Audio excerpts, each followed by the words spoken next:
The Excellency, Dean Faculty of Education and Teacher Training State Islamic University of Matra, Mr. Dr. Jumarin MHI. The Excellency, Vice Dean Faculty of Education and Teacher Training State Islamic University of Mataram, Dr. Ahmad Shahri, MPD. The Excellency, Head of English Education Department State Islamic University of Matra, Mr. Dr. Ika Ramaswahandra, MPD. The Honorable Professors, Doctors, and all of lecturers and this Education Department State Islamic University of Mataram.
فانشزوا فانشزوا يرفع الله الذين آمنوا منكم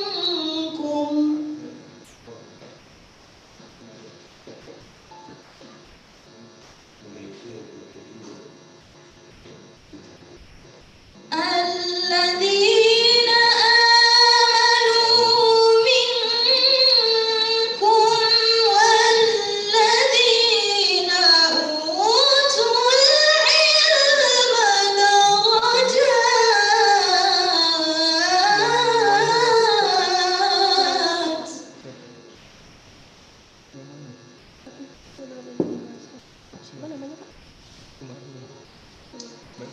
والله بما تعملون خبير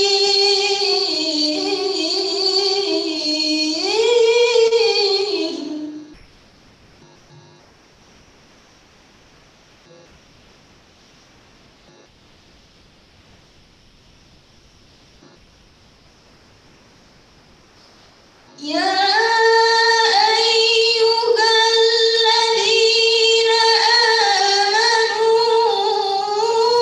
إذا ناجيتم الرسول فقدموا بين يدي نجواكم صدقة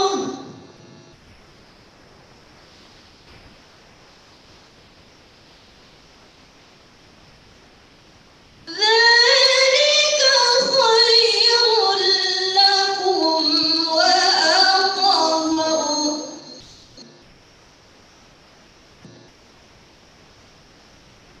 فإن لم تجدوا فإن الله غفور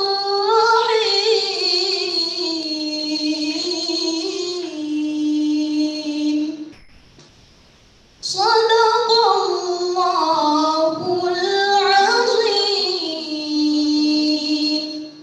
Assalamualaikum warahmatullahi wabarakatuh.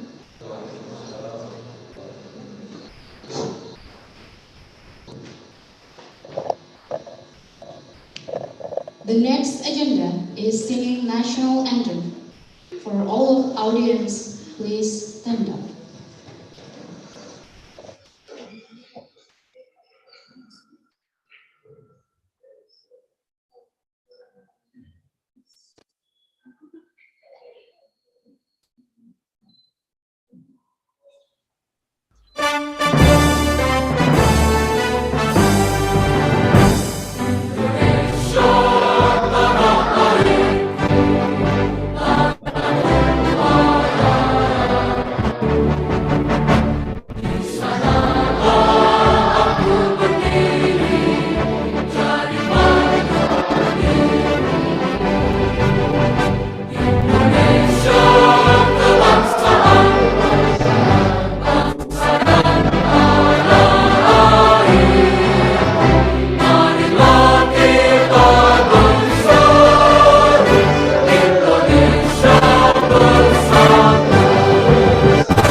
The next agenda is committee report by our brother, Mr. Givari Al-Ayubi. Kami please yours. Bismillahirrahmanirrahim. Assalamualaikum warahmatullahi wabarakatuh. Alhamdulillah wa nastaghfiruhu wa na'udzu billahi min shururi anfusina wa min sayyiati a'malina may yahdihillahu fala mudilla lahu wa may yudlil fala hadiya lahu. Asyhadu an la ilaha illallah wa asyhadu anna Muhammadan abduhu wa rasuluhu la nabiyya ba'dahu. First of all, let's thank Allah Subhanahu wa Ta'ala who has been giving us some mercies and blessings, so that we can attend this international civil conference without any trouble at all. Secondly, may salawat and salam be with our Prophet Muhammad sallallahu alaihi wasallam, who has guided us from the darkness to the lightness in the world as well as in the next world. Thirdly, Honorable Mr. Dr. Jumarin M.Ahi, as a Dean Faculty of Teacher and Education of Teacher Training, Honorable Mr. Dr. Ahmad Ashari, as a Vice Dean Faculty of Education and Teacher Training, Honorable Mr. Dr. Ika Masuhandra, as a Head of English Education Department Program, Honorable Mr. Sony Aryawan, as a Advice of English Student Association. Let me change my language.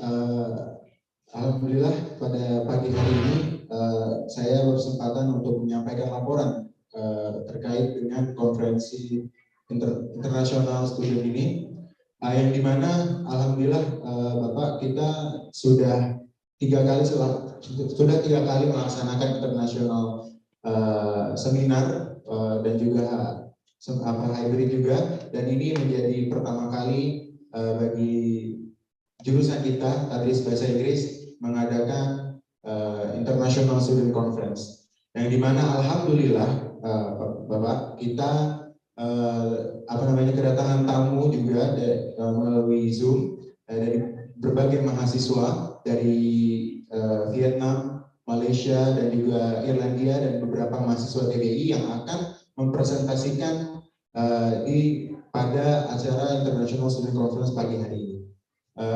Mungkin itu aja dari kami, Bapak. Kurang lebih mohon maaf. Terima kasih. Assalamualaikum warahmatullahi wabarakatuh.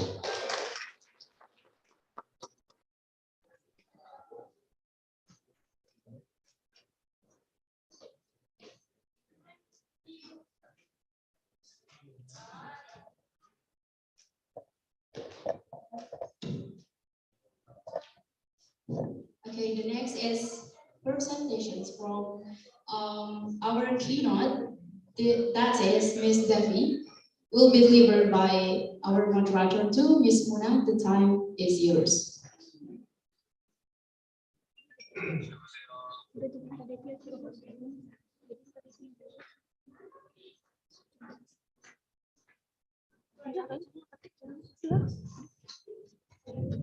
Assalamualaikum warahmatullahi wabarakatuh. Good morning, ladies and gentlemen.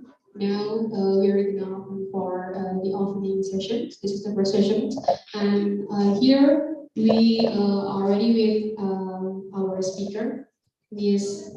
Devi Triasari, SH, Bislo. Ms. Devi, are you with us? Yes, I'm here. Hello, good morning. Good morning, Ms.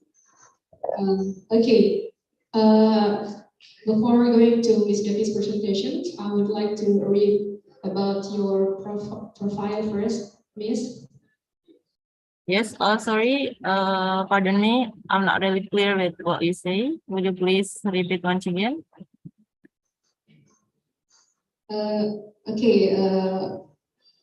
Before going to your presentation, I would like to read your profile first. Okay. Okay. Personal data. The first, Devi Tria. Her name is Devi Triasari. Gender, female. Date of birth, Ngawi, December 19, year 1991. Address, South Jakarta, Indonesia. Phone number 081 615 655 17 and 2. Okay, for formal education, year 1998 to 2004, elementary school Guyung 1, Ngawi, East Java, Indonesia, and vocational high school 1, Geneng, I'm sorry for the mispronounced, Ngawi, East Java, Indonesia, Secretary or Office Administration, vocational high school 1, Ngawi, East Java, Indonesia.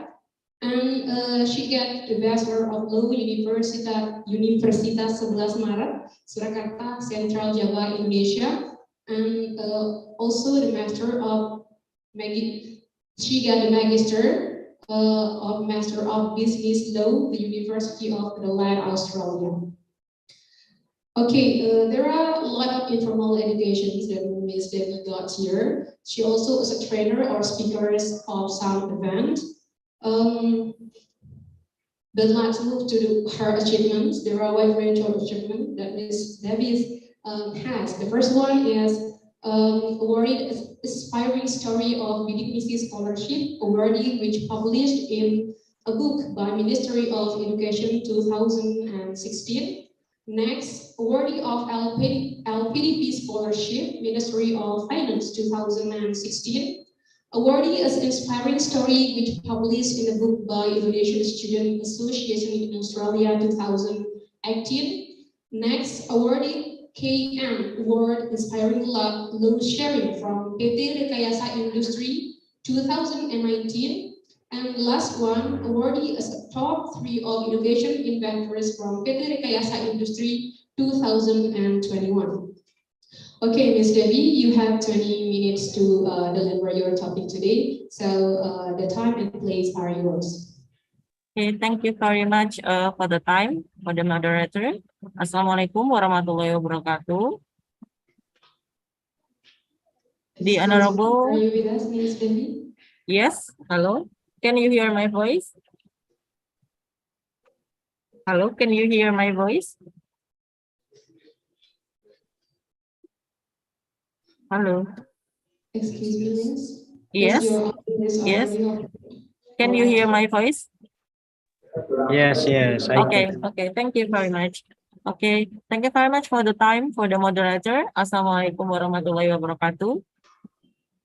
The Honorable Dean of Tarbiyah and Education and Teaching Training Faculty, Win Mataram. The Honorable, the Vice Dean of the Student Association.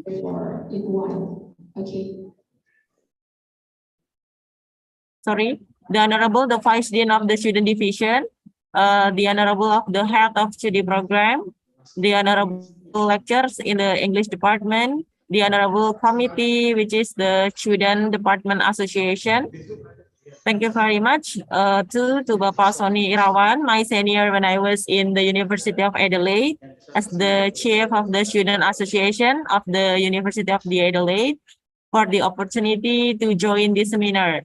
Good morning, ladies and gentlemen, who I can mention one by one. First of all, I would like to express my sincere gratitude for the opportunity so I can join this international conference. With all due respect, I do apologize that I preceded the speech from the head of department and the Dean of Education and Teaching Training Program, Pak. I'm sorry for that because at around 9, I have meeting with the ministries, Pak. And once again, I do apologize for that. On this occasion, I would like to share my experience regarding the importance of English for my career. I believe that the theoretical perspective will be delivered by the other speakers in the panel session. So in this speech, maybe I just really want to share about my experience, which underline the importance of English in my career. If you don't mind, would you please share my PPT, PowerPoint, for the committee?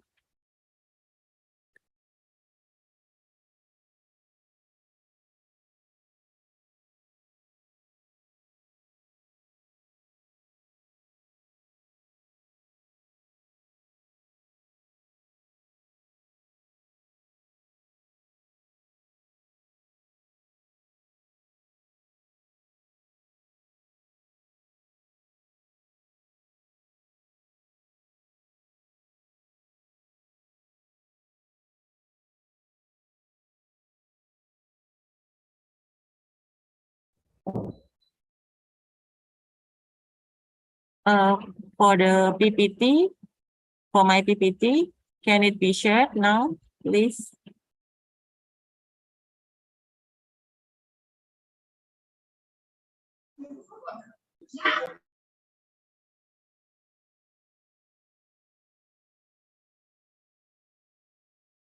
Okay, basically, in my PowerPoint, it underlines about the why the SMERU research examines the causal relationship between living in poverty as children and their income as adults.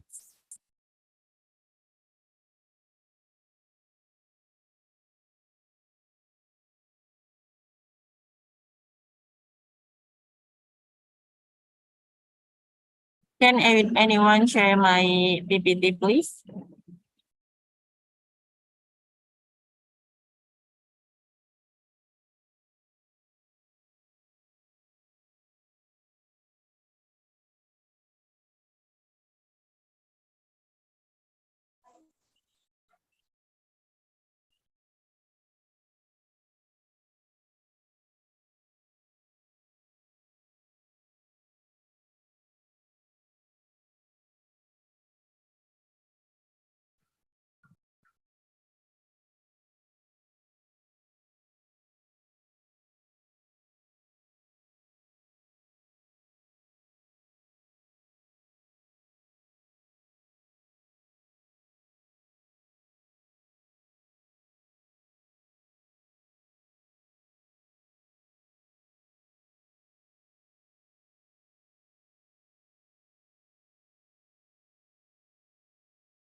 Thank you very much for sharing my PPT. Basically, the second slide, please. It starts with the beginning of my journey. As I had said before, that the SMERU research examines the causal relationship between living in poverty as a children and their income as adults.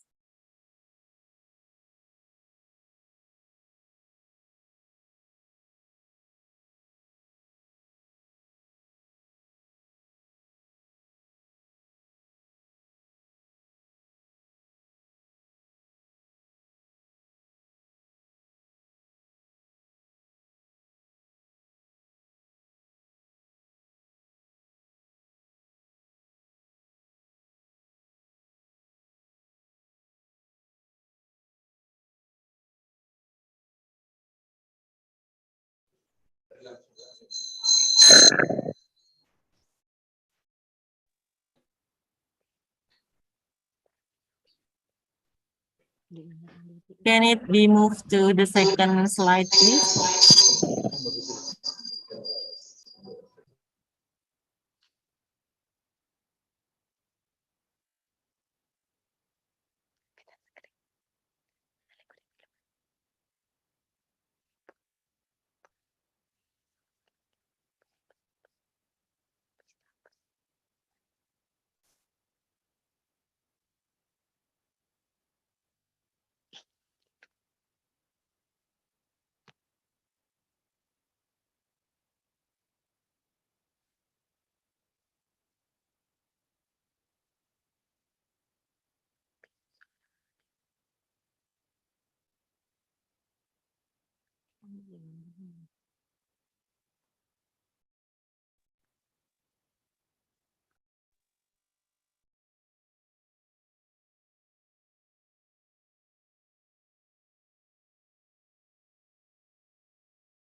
of your presentation.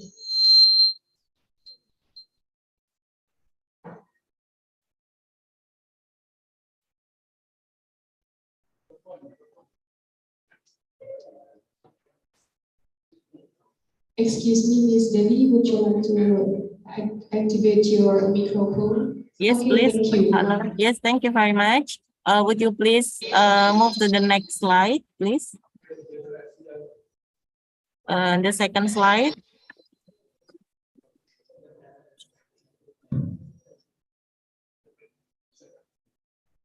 Okay, please, next slide. Yes, the second.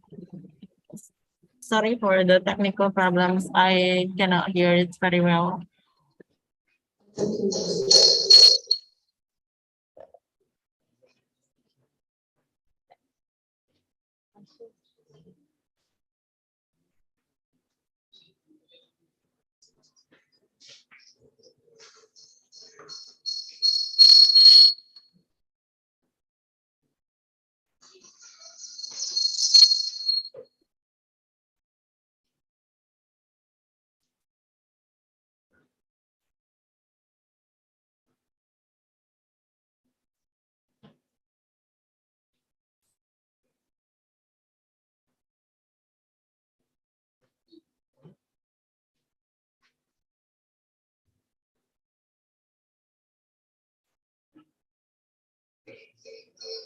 Yep. Yep. Thank you very much for sharing my slides. Sorry for the technical errors. Okay, basically, as I have said before, that the SMERU research examined the causal relationship between the living in poverty as a children and their income as adults. This research took example of children aged 8 until 17 years in 2000 who come from the poor families. The agency then looked at their earnings in 2014 when they were about 22 or 30 years old. And as a result, children from the poor family have about 80% less income in comparison to the rich people when they grow up. It reveals that actually success correlates with the privilege. Children with backgrounds of any kinds of privilege, like the rich from the rich family background, having a high income and tend to succeed in comparison to the children who are not. So from the slides in the beginning of journey, that no privilege means the extra efforts. Because as Meru research said that there is a correlation between success and privilege. If we think that we are with no privilege, it means that we have to do or to put extra efforts. Actually, it happened to me, as I think I have no privilege. I highlight myself that I have to put extra effort in comparison to my friends who are who come from the rich people or the government official family and any kind of other backgrounds, underprivileged backgrounds. And then the next slide, please. Still in the beginning of my journey, that actually my journey begins here with a very simple dream. Yeah, I was a country girl in a small village in Ngawi, East Java. I was the daughter of a farm worker and my mom was housekeeper. Therefore, my dream is very simple, which is becoming the migrant worker, or in Indonesia often called like TKI or takeaway. Actually, why did I want to become a migrant worker? Because I thought that at the time that a job could generate a lot of money was being a migrant worker. There are many success stories of my neighbors and my families of being a migrant worker, in which they can build a big house and then buying rice fields, opening new business, and etc. which made me also interested to be a migrant worker. Bearing in mind that migrant worker only require junior high school requirements for the education. So I think I just need the junior high school too. And then, but this dream still continues. It turns out that I become a top student. Sorry for not being arrogant, but at that time I was a top student in the junior high school, which forced me to continue to higher education. Many of my teachers said that the best place for me to continue my studies like senior high school because I was involved in the biology Olympiad. So maybe to continue my study in the senior high school in science, for example, is the best option at that time. But because given the limited funding, so I prefer to continue my study in the vocational high school, majoring administration or secretary, because I think that the vocational high school have a cooperation with the other companies overseas, like in Japan and then Malaysia, and it will like it will open like the new job in comparison, or the company in correlation, the company in comparison with the senior high school. Next slide, please.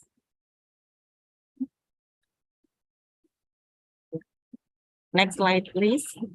Yep, it's still my journey, the beginning of my journey in the vocational high school Wangawi, because my dream is still the same, migrant workers to Malaysia or Japan, and etc. While in vocational high school, I like English. I enjoyed going to the library to read literature in English. And until I was selected as the English debate team and also the representative of the vocational high school Wangawi to take a part in English competition. This made me very good at school. So I got a scholarship in the vocational high school. I never pay anything during my study. I got a scholarship from the government for the monthly fee, SPP, and then for the incidental fee, like the building fee from the private sectors. Because of that, so I think that English is very fruitful for me because it gives me more opportunities, including getting scholarship when I was in vocational high school, Wangawi. And then after I graduate from vocational high school Wangawi, I still want to be a migrant worker as my dream before, my dream when I was a child. And however, in addition to have English language skill, I had to like I have to follow the Japanese course too. And at the time I had no money, so I had to work in the contractor to be able to pay off such course. And when I was working in the contractor, I was instead offered the scholarship to study there around the Madiun because I was working in contractor in Magetan, so it is a surrounding area of the Madiun. And this raised the level of my dream from the migrant workers to go to the universities. Not immediately accepting the offer to go to university, I actually signed up for the scholarship, and I was accepted by some scholarship, and including the bidik misi scholarship. So after that, I went to the Universitas 11 Maret Surakarta, or often called UNS, to continue my study in the Bachelor of Law. And I know that it is as a result of English too. So by comprehending English, it makes me pass the scholarship and also pass the test of the 11 Maret University to enter the Bachelor of Law. Next slide, please. Yep, it is the pictures when I was in law faculty.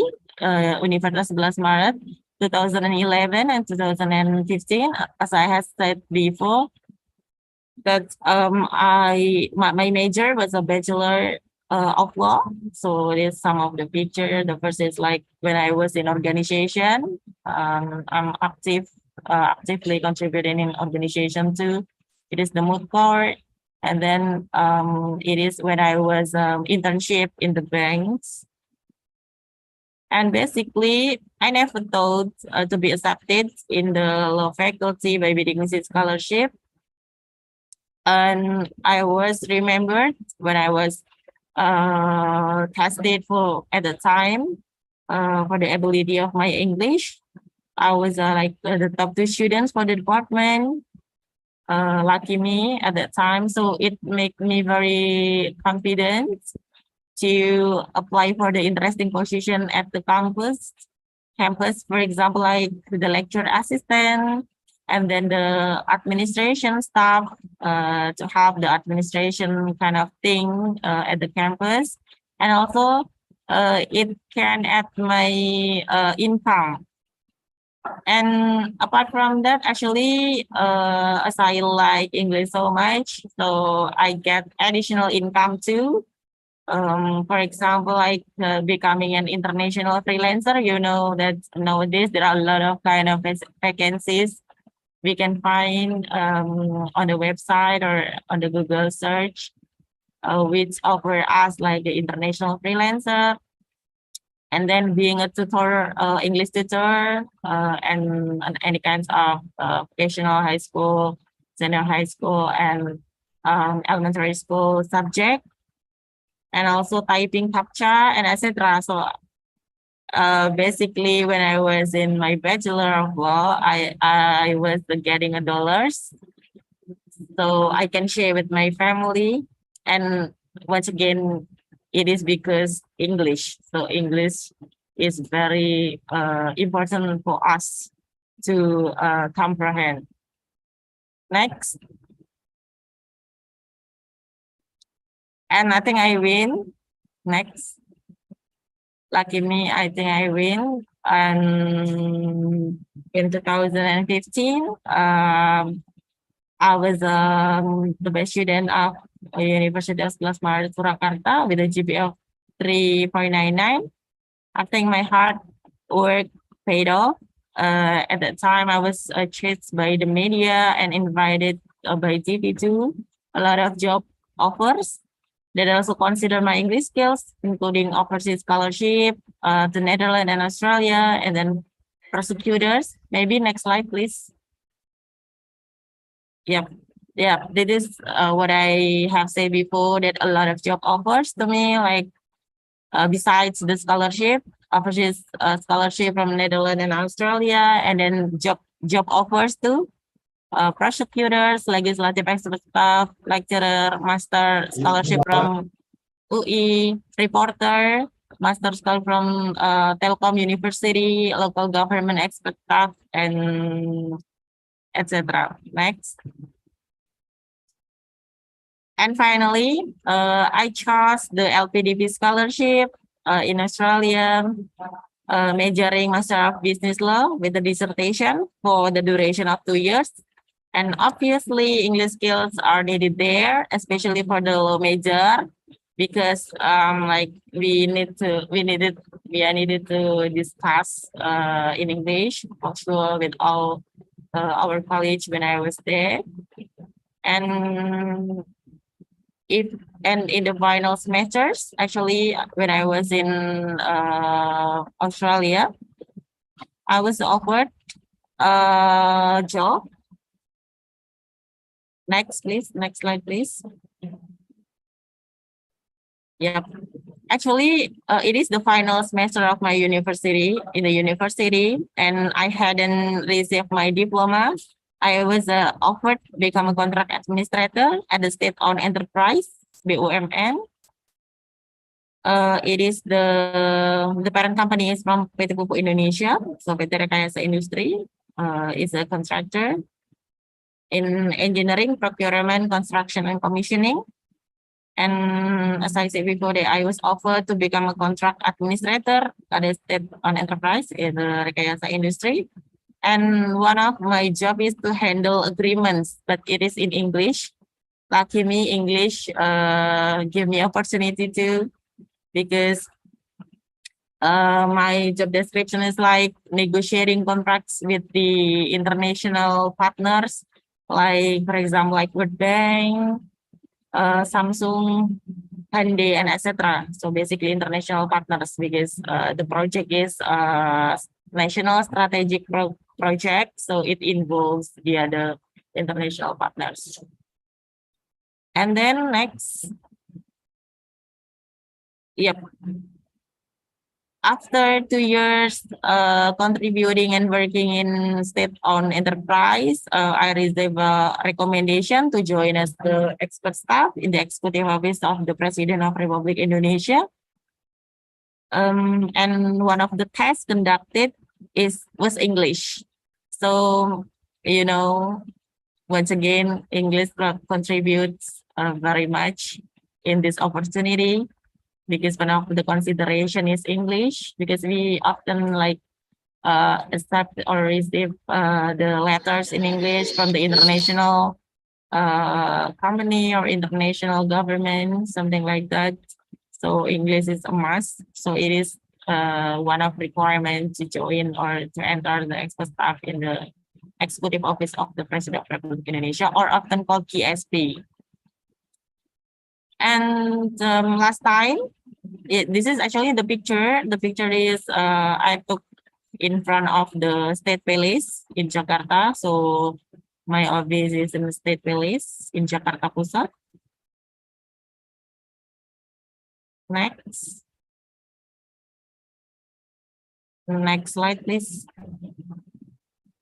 And yep, it is actually there are a lot of activities that we have conducted in relation to the international cooperation or international partners, but I just show you some of them, because it's actually 2 weeks ago, about 2 weeks ago. So we conducted the benchmarking to Australia in relation to anti-money laundering and also terrorism financing kind of things. So we met the Indonesian embassy at Canberra. So we have a photograph with the ambassador there in Canberra, at Canberra. Next. Next slide, please.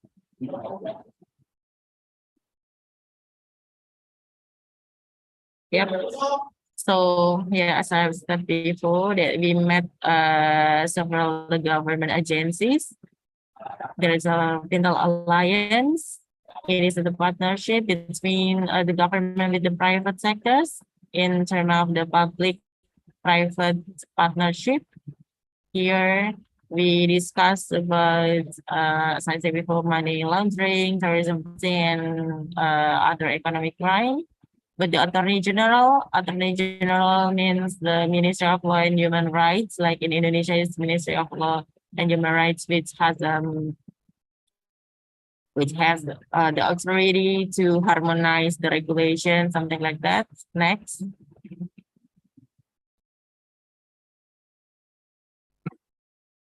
Next, please. Next photos. Yep. Yep, this the Treasury of Australia. It's like Ministry of in Indonesia it's like Kemenq, Financial Ministries, and GAFF is like Kementan, so Ministry of Agriculture and Water Source. We discussed about the policy in Indonesia regarding the agriculture, the water, and something like that, and what is the next cooperation that Indonesia and Australia can make. In terms of the Treasury of Australia, we discussed about the inflation, and then yeah, the same with the GAFF. We also discussed about what kind of international and the next cooperation we can make. Next.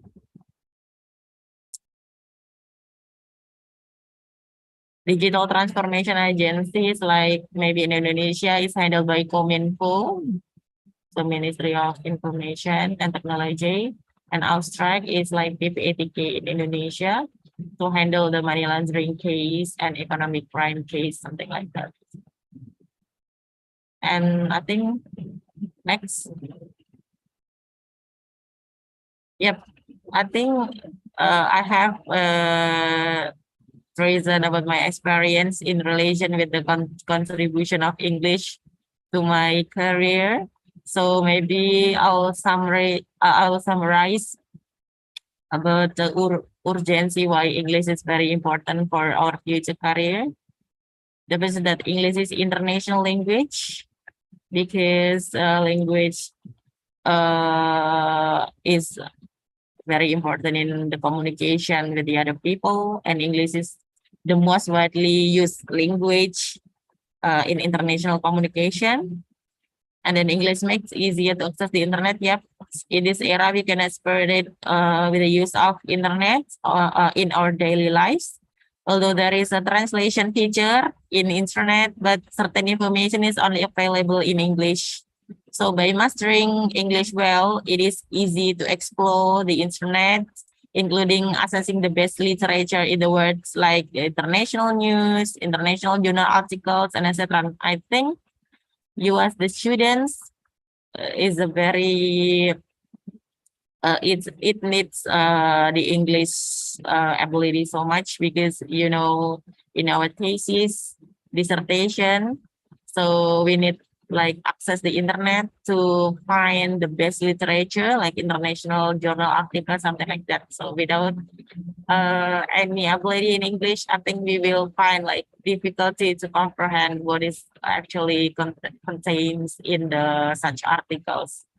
So yes, you still have the time to master English well. And then the third is English makes it easier to get a job. Yes, as I said before, maybe it happened to me very much that English makes easier to get a job, considering there are many job vacancies available online as a freelancer or permanent job, and a lot of kind of job vacancy available online. And one of the requirement of the job often like English. Sometimes they give like the minimum score we have to pass to be able to apply for the kind of job. For example, like civil servant, I think some of the job need English capacity too, and then state-owned enterprise and for sure multinational company, something like that requires the minimum standard of English. And then English make it easier to study abroad. Yes, like what I have said before, and it happened to me too. One of the requirements to apply for the scholarship and then the university abroad is English. So yes, by comprehending English well, and as shown in the IELTS score or TOEFL score and something like that, so it will give us easiness to apply for study abroad. And English makes it easier to get training, seminars, and workshop. Yep, a lot of very useful training, seminars, workshop provided by foreign providers. So yep, if we can understand English well, so we can apply for the kind of training, seminars, and workshop. And usually we got like the certificates, and this kind of certificates are very useful for us to apply for the job and also apply for the scholarship. Next, and maybe next, yep, this is maybe tip and tricks how to master in English, to master English well. To me, this wise word, practice makes perfect, very works well, because English cannot be memorized just one night. Like if we want to have a test, so memorizing one night before the IELTS test or TOEFL test maybe doesn't work. So we have to practice it every day. For example, like read daily English news and articles. It's very fruitful to increase the vocabularies. So I think you can just pick one of the issue you are interested in news or in articles and just read it every day. And the second, watch movies without subtitles. Yes, I think it works too for me because like watching movies something refreshing or relaxing. So besides you can relax, you got something useful too because maybe you got a new vocabularies and you know how to pronounce the words. So that's why you have to try watching movie and learning in the same time. And then listen to podcasts in English. It works to me too, like TED, BBC Learning English, etc. So like any kinds of podcasts, you can try it, and you have to practice every day to get a new vocabularies and to know pronunciation, sometimes grammar too. You can get from the podcast. And then writing regularly in English. So besides just listening, you can write it every day. So for all the vocabularies that you get, so you have to write it in the words, in the paragraph. And yes, I think it works too. So it will increase the memory to remember the words. And then using English-based application, I think it's ideal if you download the apps you are interested in and set them to English language. And besides, maybe you can download the app for learning English too. I think there are a bunch of learning English apps on the Play Store. So just download it and study it every day.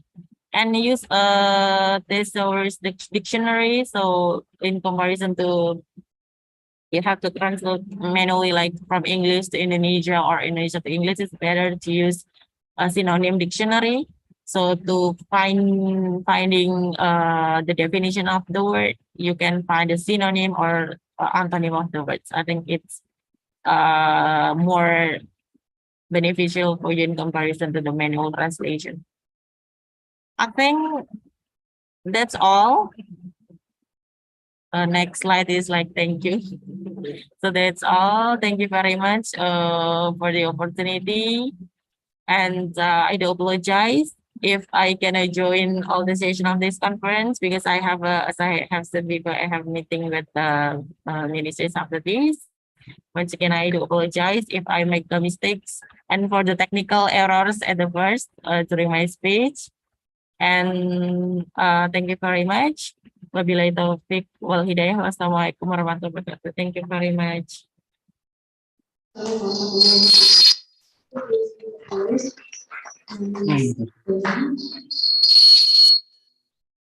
Well, thank you so much for this lady, and now she is working as expert staff at Kantor Staf Presiden Republik Indonesia. Okay, that's all from me. Assalamualaikum warahmatullahi wabarakatuh. Thank you so much for our great speaker and moderator. So we will move to the next agenda is welcoming speech, and our will be delivered by Dean Faculty of Education and Teacher Training for Dr. Jumarin MHI. The time and place are provided.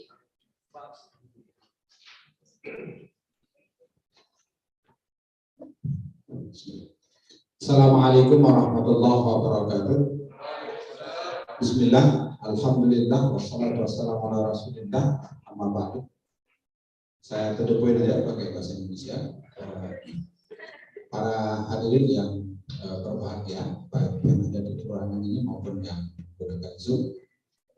Pertama, atas nama dekan saya mengucapkan apresiasi yang setinggi-tingginya pada himpunan mahasiswa jurusan TBI atas inisiasi dan karsanya melaksanakan International Conference yang pertama ini. Mudah-mudahan ini menjadi awal yang baik untuk kemudian diteruskan sehingga kemudian nanti masing-masing program studi di lingkungan FDK ini juga tergerakkan untuk melaksanakan hal yang sama. Adik-adik mahasiswa yang saya banggakan, pertama atas nama dekan, saya begitu dilantik menjadi dekan FDK, saya sudah mengharapkan satu gedung itu khusus untuk bahasa, agar kemudian kita tercipta satu bid'ah atau satu lingkungan yang betul-betul bahasa keseharian kita itu adalah bahasa Inggris ataupun bahasa Arab. Hal yang bisa kita lakukan pertama di tengah kekurangan ini adalah saya menarik program studi fisika untuk gabung di gedung yang 3 ini agar satu ruangan khusus lantai 3 di gedung pusat itu menjadi wilayah bahasa Inggris. Dengan mudah-mudahan dengan situasi yang luas sekalipun belum gabung di sana bisa menciptakan suasana yang baik bagi proses pembelajaran maupun menciptakan lingkungan untuk berbahasa, ya. Dan nanti saya berharap ketika gedung yang sedang dibangun sekarang sukses dibangun dan nanti program studi yang sudah terakreditasi A, kata Pak Rektor, itu akan diberikan hadiah untuk bisa menggunakan gedung baru yang sedang dibangun di sana. Dan kalau itu terjadi maka kita akan tarik ke gedung dari numpang di gedung pusat, kita akan narik ke gedung C agar di gedung C itu diisi oleh 2 program studi bahasa Arab dan program studi bahasa Inggris. Terkait dengan topik yang adik-adik angkat pada konferensi internasional ini, soal mimpi menjadi alat kita untuk meraih kehidupan yang baik.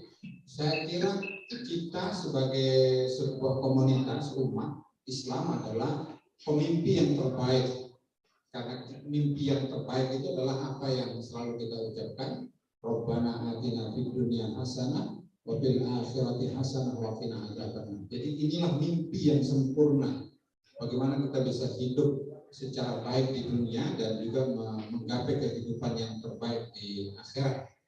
Hari ini doa yang selalu kita panjatkan ini telah terklasifikasi bahwa untuk bisa kita menggapai kehidupan dunia yang baik maka kuncinya itu adalah English language. Jadi kunci untuk menggapai kehidupan, kesuksesan dalam hidup di dunia ini adalah jendelanya itu adalah bahasa Inggris. Bahasa Inggris. Jadi kalau Anda mampu menguasai bahasa Inggris dibuktikan dengan segenap bukti baik TOEFL maupun IELTS-nya, maka Anda akan terbuka luas untuk berselancar di dunia ini. Jadi mau kemana saja, Anda telah memegang kuncinya. Kalau ada orang yang sudah memegang kunci dunia dan dia tidak jalan-jalan memasuki ruang-ruang yang tersedia, maka dia bodoh. Masa Anda kalah sama orang yang tidak memegang kunci, bisa keluar kemana-mana, dibandingkan Anda yang sudah pegang kunci tetapi tidak bisa kemana-mana. Ya, bisa jadi lalu kemudian jurusannya tadris bahasa Inggris dan ini sudah jelas-jelas hari ini menjadi kunci dunia, tapi kalau belum bisa berselancar berarti kunci yang Anda pegang itu masih salah. Sekarang pastikan kunci yang Anda pegang berada di jurusan tadris pendidikan bahasa Inggris, Anda mampu memegang kunci yang benar sehingga kemudian kehidupan dunia ini ada dalam genggaman Anda. Jadi bukan menjadi mimpi lagi tetapi menjadi kenyataan. Agar tidak berpuas diri hidup di dalam dunia dengan penuh kemewahan karena kita menguasai kuncinya, maka mimpi sebagai orang muslim adalah mendapatkan kehidupan yang baik di akhirat. Tentu saja dengan kalau kita mengatakan, kalau saya pidato di pendidikan bahasa Arab itu pasti saya akan mengatakan al-lughatul arabiyyah hiya miftahul jannah atau lughatul jannah. Bahasa Arab adalah bahasa surga. Tapi yakinlah Anda kalau Anda mampu bahasa Inggris di dunia, nanti otomatis kalau masuk surga juga bisa bahasa Arab. Ya. Jadi maksud saya, Anda sudah memegang kunci untuk mewujudkan mimpi dalam kehidupan yang baik di dunia, maka otomatikally juga Anda dengan bekal 40% kurikulum tentang bahasa tentang agama Islam di TP ini akan membawa Anda mampu juga meraih kehidupan akhiratnya. Bahkan hari ini yang namanya Islamic Studies, studi keislaman itu tidak hanya kiblatnya ke Timur Tengah yang menggunakan referensi berbahasa Arab, tetapi sudah dari dekade 70-an itu referensi atau kiblat orang untuk Islamic Studies itu juga ke Eropa. Bahkan dokumen-dokumen autentik tentang karya-karya ulama klasik itu justru banyak tersimpan di library-library yang ada di pusat-pusat studi keislaman di Eropa. Jadi ketika kita menguasai bahasa Inggris ini, maka kita sudah memegang kunci kehidupan dunia. Ya, jadi kalau seperti itu, maka kita juga bisa kembalikan ke dalam internal kita dengan menguasai bahasa Inggris. Siogianya prodi tadris pendidikan bahasa Inggris ini harus akreditasinya unggul. Ya, jangan memegang kunci tapi masih kunci C, Pak. Ya. Kan kunci yang serba sempurna dalam kehidupan ini kan kunci Inggris, bukan kunci D, kunci Inggris. Karena itu kemudian mahasiswanya sudah luar biasa memberikan apresiasi, mungkin kegiatan-kegiatan yang mungkin tidak pernah terpikirkan dalam benak mahasiswa kita ini untuk bagaimana prodi mendapat C. Tetapi bagaimana mereka mendapatkan experience yang luar biasa, mendapatkan teman yang banyak, tetapi inilah yang harus kita manfaatkan sebagai manajemen di Tadris, Pak Ika, dengan Bu Tumra, Pak Rahman, ya, Pak Heri, Pak Sony. Mari kita manfaatkan kegelisahan akademik mahasiswa-mahasiswi kita yang cukup apresiatif terhadap dalam bahasa ini, untuk kita manage secara baik agar program studi kita juga ini bisa memegang kunci segala rezeki. Sekarang itu kunci segala rezeki di prodi itu adalah harus mendapatkan akreditasi unggul. Karena nanti mahasiswanya kalau selesai dalam akreditasi C, hanya maka ada beberapa baut tertentu yang bisa dibuka. Tidak semua pintu itu bisa dibuka dengan kunci C. Tetapi yang akan bisa membuka banyak hal itu adalah akreditasi unggul. Karena itu kemudian baik Anda nanti di dalam menyelesaikan S1-nya akan mendapatkan peluang untuk mendapatkan scholarship, maupun setelah selesai. Ya, ada kalanya kita memiliki kemampuan berbahasa Inggris tinggi yang dibuktikan dengan TOEFL dan IELTS yang tinggi, tetapi kemudian dipersyaratkan oleh pemberi beasiswa itu kadang-kadang dari alumni program studi yang terakreditasi A atau unggul, maka kita lolos belum mendapatkan rezeki itu. Saya kira ini yang bisa saya sampaikan. Semoga manajemen di program studi, fakultas, dan giroh mahasiswa yang luar biasa ini bisa bahu membahu, sahur menyahur untuk kemudian mewujudkan akreditasi program studi kita unggul. Dan insya Allah tahun ini kita akan submit di Labtek. Mudah-mudahan 2023 program studi tadris bahasa Inggris mendapatkan nilai unggul. Sekalipun 2 kali yudisium selama saya menjadi dekan ini, wisudawan terbaiknya selalu dari program studi bahasa Inggris. Saya kira itu, dan mari kita buka kegiatan yang luar biasa ini dengan sama-sama membaca basmalah. Bismillahirrahmanirrahim. Demikian dari saya, mohon maaf karena banyak sekali kegiatan pada hari ini. Semoga semua bisa berjalan. Kondisi kita juga sedang dalam keadaan melaksanakan ujian akhir semester. Semoga semua agenda-agenda yang kita programkan ini bisa berjalan dengan baik sesuai yang kita harapkan. Terima kasih. Allahul muwaffiq ila aqwamit thoriq. Wassalamualaikum warahmatullahi wabarakatuh.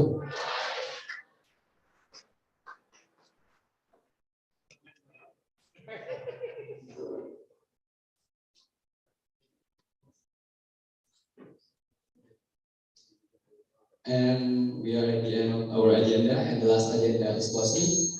Let's close our agenda by reciting Alhamdulillah together. Alhamdulillah. We are, as the master of ceremony, we do apologize for all our mistakes, and last we say, Wassalamualaikum warahmatullahi wabarakatuh.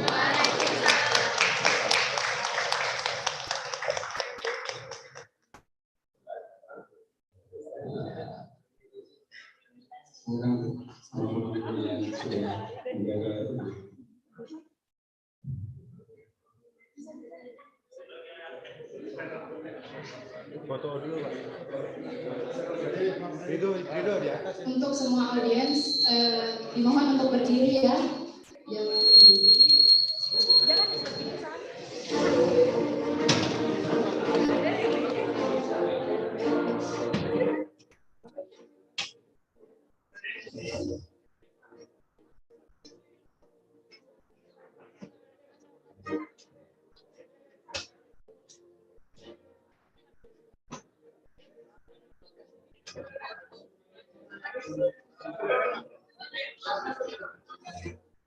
Kita foto terlebih dahulu ya, baru kita ke dragonnya Esa.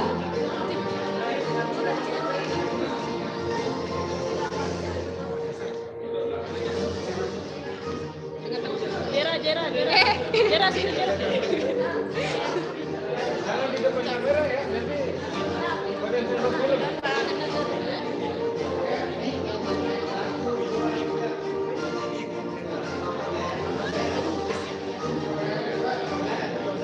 Kayak jempol.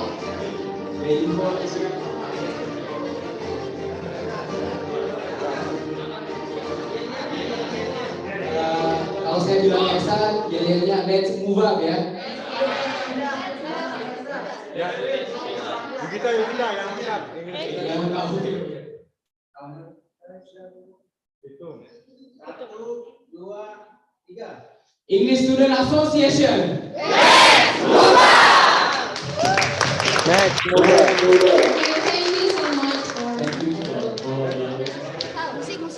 musik.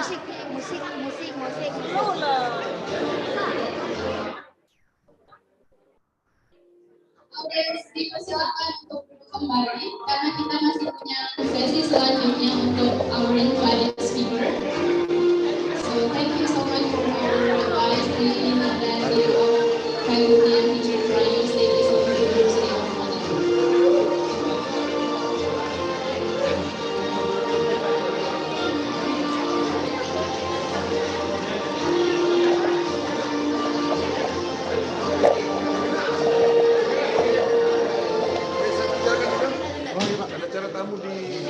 Terima kasih banyak, Pak. Bagi teman-teman yang punya Facebook bisa di follow akun Facebooknya FTK UIN Mataram, di sana sudah di-share kegiatan-kegiatan kita. Dan yang nge-record atau take video tadi bisa di-mention langsung ke Instagram s.a_UIN Mataram untuk akun English Student Association atau HMDTW. Terima kasih. Mejanya.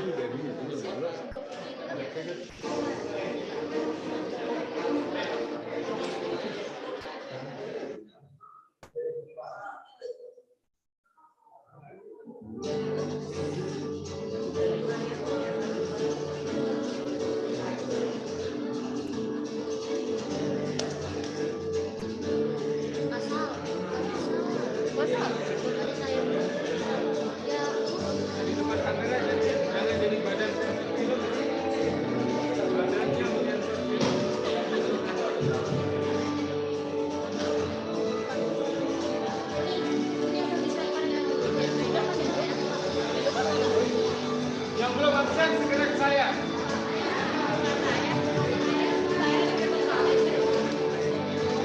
Ya, itu masih ada. Babah. Siapa yang bisa jadi Mas Salma. ya, Mas Salma, bagian mana ada namanya nanti atas kalau ada resepsi.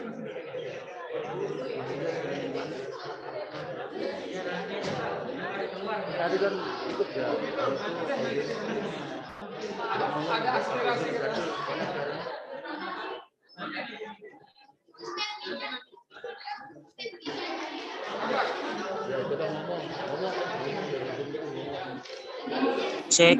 Cek.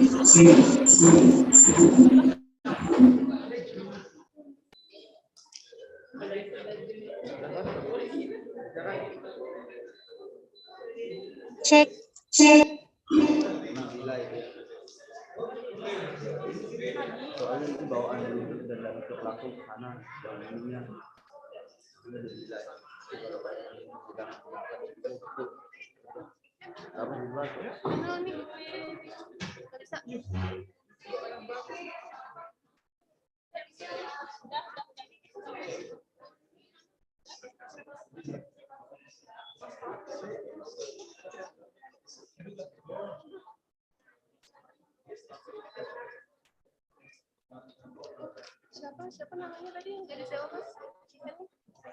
Ini siapa namanya mau presentasi? Tadi yang harus.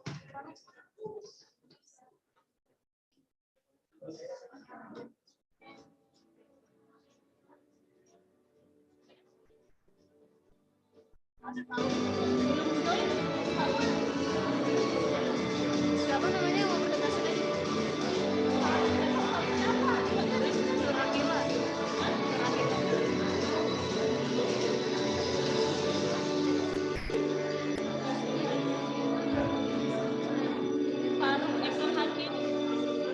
Siapa aja jadi mas ini?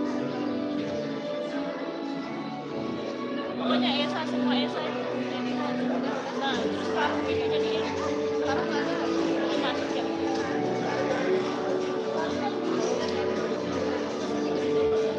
Nggak diarahkan.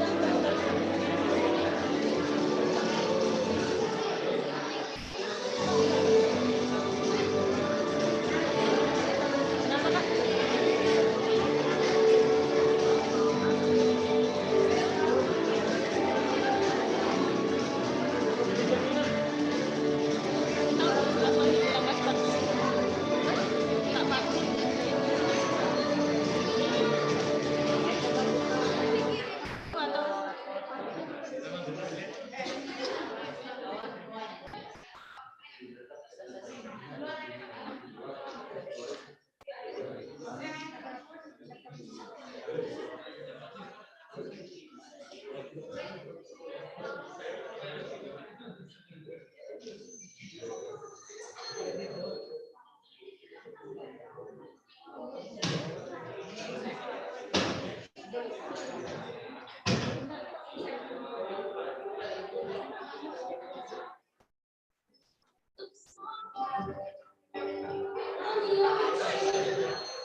Kak, jadi Faruk sudah masuk.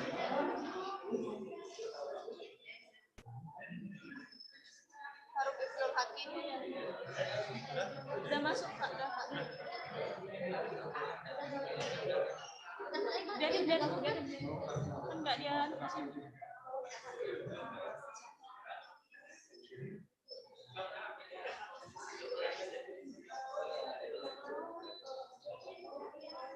Ini ya.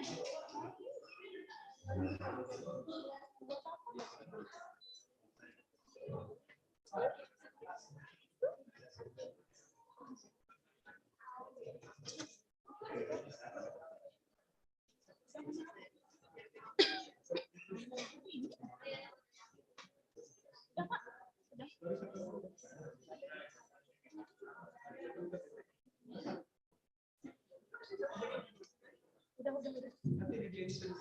Kamu kameranya.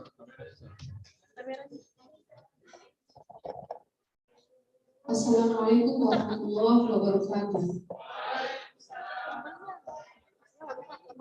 Okay, welcome back with me, Munafia Khairi. Now we are going to listen to our second keynote speaker, Mr. Farouk Ibnul Hakim. Mr. Farouk, are you with us?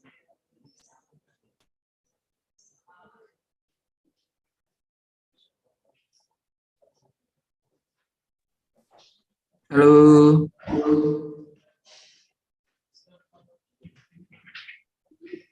Okay. Mr. Farouk, you have 10 minutes to present your topic. The first, I'm going to read about your profile first.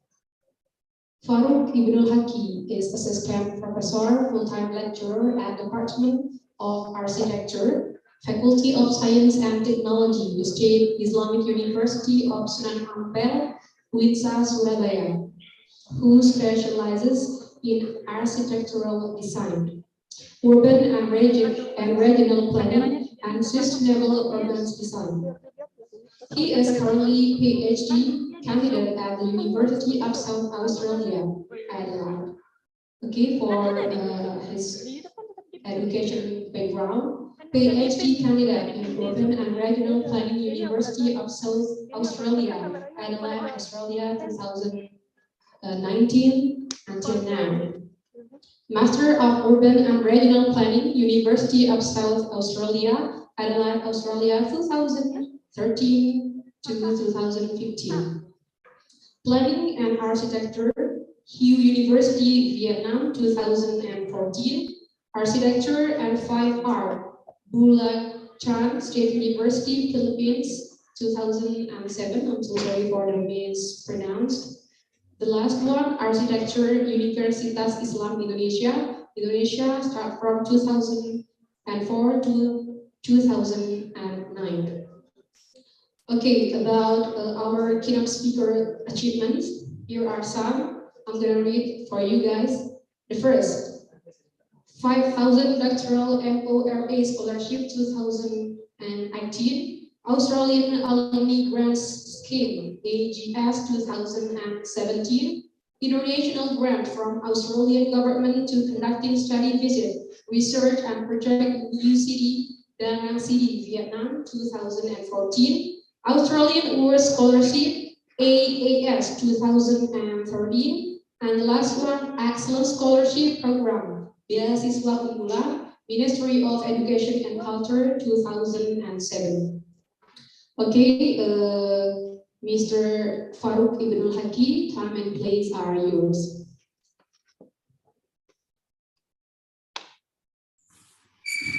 Thank you very much, MC. Can you hear my voice? Is it clear, my voice? Yes. Yeah. Okay. Thank you very much. Bismillahirrahmanirrahim. Assalamualaikum warahmatullahi wabarakatuh. Salam damai sejahtera untuk kita semuanya. Salam. Om Swastiastu, Namo Buddhaya, salam kebajikan. Yang saya hormati Bapak Ibu semuanya dari UIN Mataram. Thank you very much to inviting me in this international conference. And today I would like to share about my experience and my point of view, especially related to global mindset. Why global mindset is very important for us, especially for international students. Maybe I would like to share this experience, this view about how to get and how to support toward Indonesian Golden 2045, which is related to maybe teman-teman yang pernah mendengar adalah terkait dengan Indonesia 2045.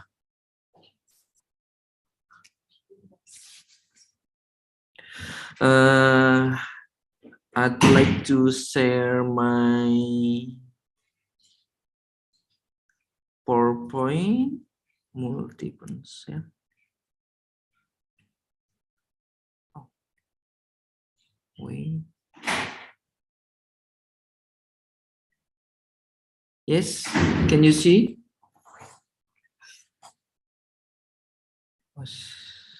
Wait. Yeah, as I said that before, I'm going to share about the global mindset toward Indonesian Golden Generation 2045 and as the driver for global leadership. It's because based on my experience as a coordinator of PPI Dunia, which is Indonesian Student Association Alliance globally, which has a member 62 countries globally. This is my experience. How to get a global mindset is very important according to Indonesian Golden Generation 2045. Maybe I'd like to introduce myself. I'm Farouk Ibnul Haki. Recently, I'm PhD candidate at the University of South Australia in the urban and regional planning. Yes, now is maybe you can see in the slide. This is like introduction of PPI Dunia, which has 62 countries across globally, which has in the Asia and Africa, Asia and Oceania, and then Timur Tengah and Africa, Middle East and Africa region, and then America and Europe region. If you can see that based on the global economic growth prediction 2050, Indonesia predicted to become 9th strongest economy in the world with the GDP reaching 2.5 billion USD. While in the year 2050 or 2045 is predicted to be ranked in the 4th in the world. Kita sudah bisa melihat bahwa G20 yang kemarin baru selesai itu telah bisa menjadi one of the proofs, salah satu bukti kesuksesan dari Indonesia mampu menghandle kegiatan presidensi G20 di tengah-tengah kondisi global yang saat ini benar-benar tidak menentu. Ini adalah sesuatu yang benar-benar menjadi sesuatu kekuatan yang sangat luar biasa untuk Indonesia. So that's why maybe if we can see the participant in this international conference, some of them, maybe majority is under 30, which is the young participant. So that's why in the 2045 or 2050, you are the candidate of the leader in Indonesia. Teman-teman semua di sini adalah yang akan memegang tongkat estafet di Indonesia ke depannya. Oleh karena itu, 2045 adalah sesuatu tahun yang sangat krusial buat kita semuanya. Kenapa kok 2045 sangat penting dan bagaimana kondisi Indonesia saat ini? Saya akan mencoba memperlihatkan kondisi ranking Indonesia pada saat ini terkait dengan Global Innovation Index di tahun 2020. We are now in the rank of 85 with the score of 26.5. This innovation should be increased to accelerate the economic growth in Indonesia. So that's why if we compare with Malaysia, Thailand, Korea Selatan, and South Korea and German, we can see that our rank is very in the 85. So that's why if we compare with other, maybe we can see that sangat jauh ya.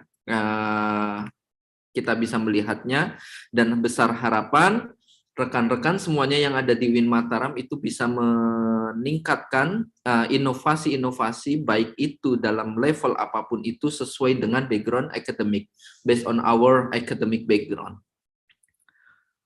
Nah, terkait dengan hal tersebut, ketika kita melihat dari pengalaman para international student, khususnya Indonesian student di beberapa negara, kita itu menghadapi sesuatu tantangan. Salah satu tantangannya itu adalah intercultural interaction. Bagaimana kita menginfluence terhadap individual groups organization, baik itu yang berada di dalam maupun yang ada di luar. Lalu bagaimana kita represent diverse cultural, political, institutional system, and bagaimana kita achieve our global organization ambition. Inilah kondisi yang saat ini kita alamin sebagai mahasiswa Indonesia yang berada di luar negeri. Kita itu berada dalam tantangan yang benar-benar kita mencoba untuk berinteraksi dengan beberapa mahasiswa yang ada di luar negeri yang berasal dari berbagai macam negara. Tantangannya itu bisa muncul. Why individual versus collectivism? Bagi kita, orang Indonesia, kita itu sering bisa merasakan bagaimana kita dalam posisi yang selalu tergantung dengan komunitas atau selalu bareng-bareng. Benar nggak? Nah, ini ternyata itu bisa mempengaruhi kita ketika kita berada di luar negeri. Ini kita sangat berbeda dengan karakternya dengan some people based on their country. So that's why individualistic culture characterized as a I. Kita sering-sering melihat bahwa menyebutnya saya atau aku gitu ya. Nah, ini adalah suatu culture yang memperlihatkan bahwa kita itu adalah sosok yang individual. But if we compare with the collectivism culture, selalu kita nyebutnya itu adalah we atau kita. Nah, ini adalah berbeda. Nah, ini tergantung bagaimana kita membuat perspektif tersebut. Oleh karena itu, bagaimana sih global mindset itu penting. Nah, ini adalah a set of individual attribute that have influence individual groups, organization, and a system that are unlike your own. Kita bisa merasakan bahwa based on cultural kita, bagaimana kita itu bisa mengeset global mindset itu tergantung daripada organisasi kita di mana kita bisa tumbuh kembang. Lalu apa sih yang bisa kita ambil untuk mengembangkan yang diperlukan untuk global mindset? Yang pertama adalah curiosity. Bagaimana curiosity about the world and a desire to become smarter about how the world works. Self-conscious awareness of a one current mindset, exposure to different experience and diversity, and a disciplined effort to weave together the first kind of knowledge about other into a cohesive and integrated framework. This is very important to us to develop our global mindset. Teman-teman pasti bisa merasakan bagaimana kita itu bisa merasakan curiosity, penasaran. Apa sih yang ada di depan kita? Apa sih permasalahan global kita? Nah, ini penting sekali buat kita ketika kita bisa merasakan terkait dengan curiosity-nya. Nah, ini penting sekali buat kita bisa merasakan bagaimana kita mau exposure pengalaman different kita yang ada di luar negeri itu seperti apa sih gitu. Nah, ada suatu tantangan ketika kita bisa melihat, yaitu adalah yang sering dialamin oleh orang Indonesia yang berada di luar negeri adalah perceptual block, cultural block, emotional block, dan intellectual block. Ini 4 item, ini adalah sesuatu barrier yang bisa dirasakan oleh sebagian besar mahasiswa Indonesia yang ada di luar negeri merasakan perceptual block. Bagaimana kita individual receiving a truly relevant terkait dengan kondisi-kondisi yang ada di luar negeri. Cultural block, bagaimana riset dari pengaruh dari society. Dan emotional block, bagaimana ketika kita baru pertama kali merasakan datang di luar negeri, ini kita merasakan suatu ketakutan. Kita merasa sendiri seperti apa. Nah, intellectual block, kadang teman-teman kita, khususnya dari Indonesia ya, kita bisa merasakan rasa minder. Bagaimana sih ketika kita menghadapi seorang bule, ternyata itu bisa, dia itu lebih pintar. Nah, ini ternyata itu dipengaruhi sama mindset kita, agar kita itu ternyata itu tertinggal. Padahal gen kita itu adalah lebih maju. Nah, ini bisa dirasakan beberapa banyak prestasi yang dirasakan oleh para mahasiswa Indonesia yang di luar negeri. Nah, ini beberapa ranking, coba kita share sedikit singkat saja. Posisi Indonesia ada di mana? Yang the highest-nya di Indonesia itu yang dimiliki itu adalah terkait dengan human orientation. Ketika kita bandingkan dengan power distance, institutional collectivism, in-group collectivism, gender, segala macam, posisi Indonesia tidak ada berada yang lebih tinggi. Tetapi lebih tingginya pada saat ketika berbicara tentang human orientation. Kita itu terlalu berfokus kepada perasaan manusia. Nah, ini yang akhirnya dirasakan. Ketertinggalan-ketertinggalan dalam suatu inovasi, ini kita bisa dirasakan ketika kita menciptakan suatu inovasi, berada di luar ini kita merasa tertinggal. Nah, bagaimana sih ketika kita bisa melihat implikasinya? Bahwa knowing the cultural tendencies of foreign countries and competitor can give you strategic competitive advantage. Nah, ini penting ketika kita semuanya itu bisa memahami pengetahuan budaya yang ada di negara yang ada di luar negeri, ini tentu akan menjadi suatu advantages buat kita, suatu beneficial buat kita, bahwa kita itu bisa bertahan di dunia di luar negeri.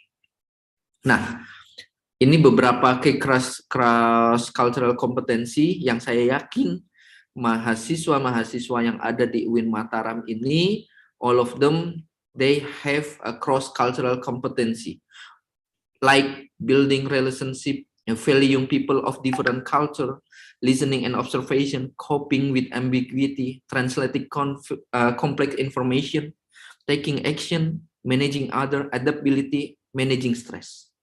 Saya yakin skill-skill yang ada di sini, kebutuhan di sini, teman-teman dari UIN Mataram sudah dimiliki.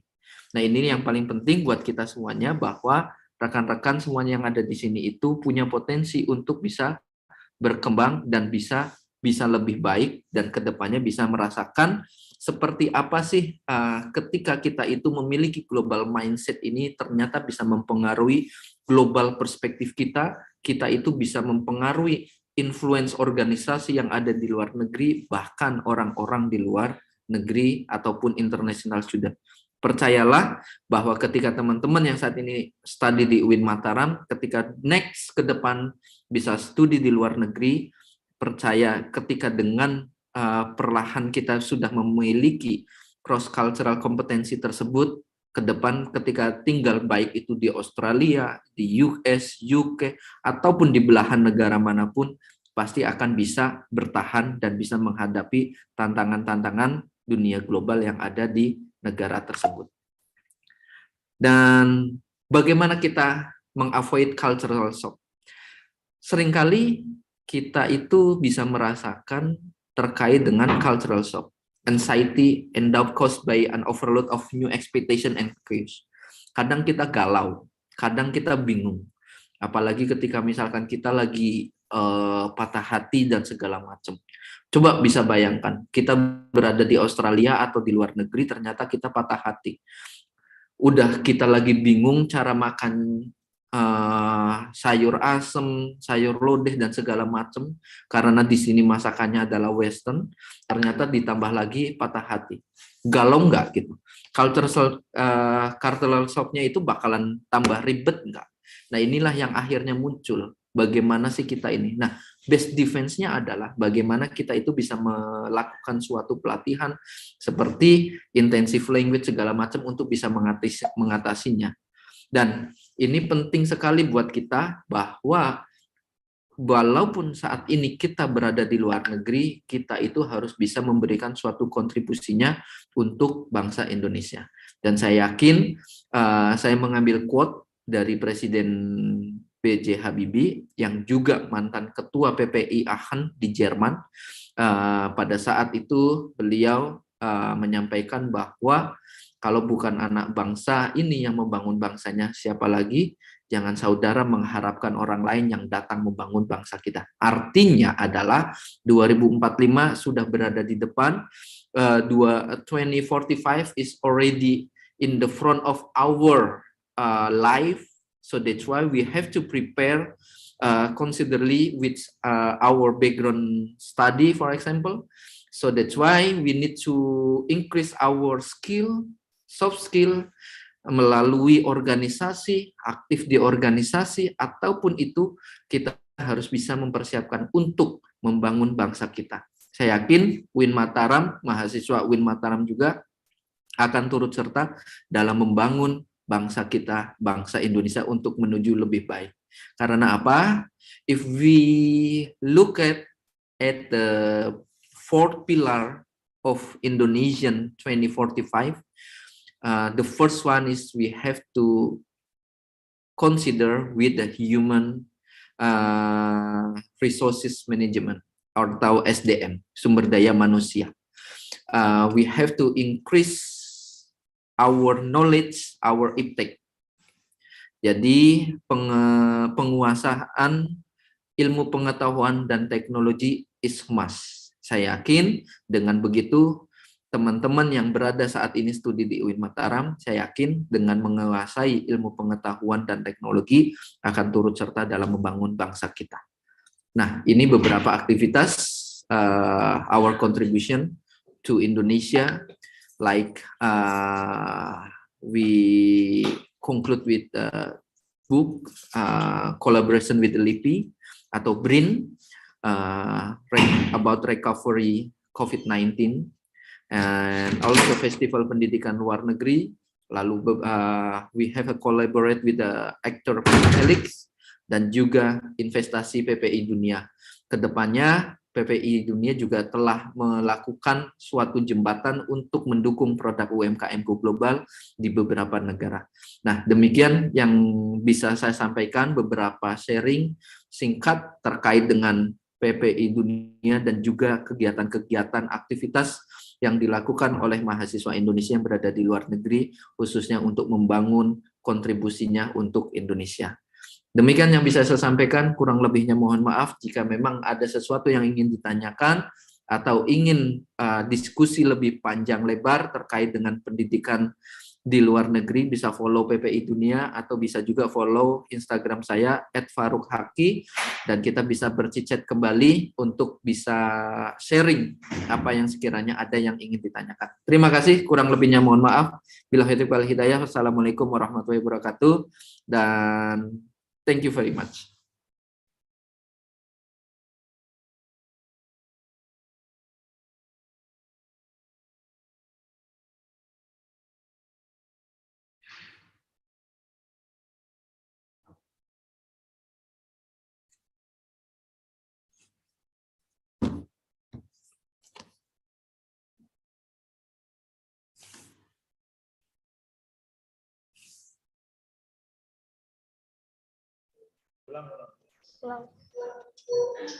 Okay, thank you, Mr. Park, for sparing your valuable time to share the new insight for all of our audiences. We are so sorry for all mistakes during your presentations, and have a great day.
Ini kan kalau mau kedengaran suaranya diambil. Apa? Nanti kalau mati. Kalau udah ngomong. Well, good morning, ladies and gentlemen. Welcome to the first session of our ISP. This is the first International Students Conference held by English Student Association at State Islamic University of Mataram 2022. It's glad for me that I could be the moderator in this beautiful occasion. My name is Munafia Al-Faini. So here we have three speakers that are already with us. The first one is Mr. Muhammad Zul Haki. Okay, we please for our speaker to sit down in front of the audiences. Okay, the next we have Ms. Nur Akila Shafida binti Salahuddin from Mara University of Malaysia. She will be joining us by our Zoom. And the last one, our beloved sister, Ms. Yemisa Putri from State Islamic University of Mataram. Okay, from our online speakers, we welcome you and please you to sit down in front of our audiences.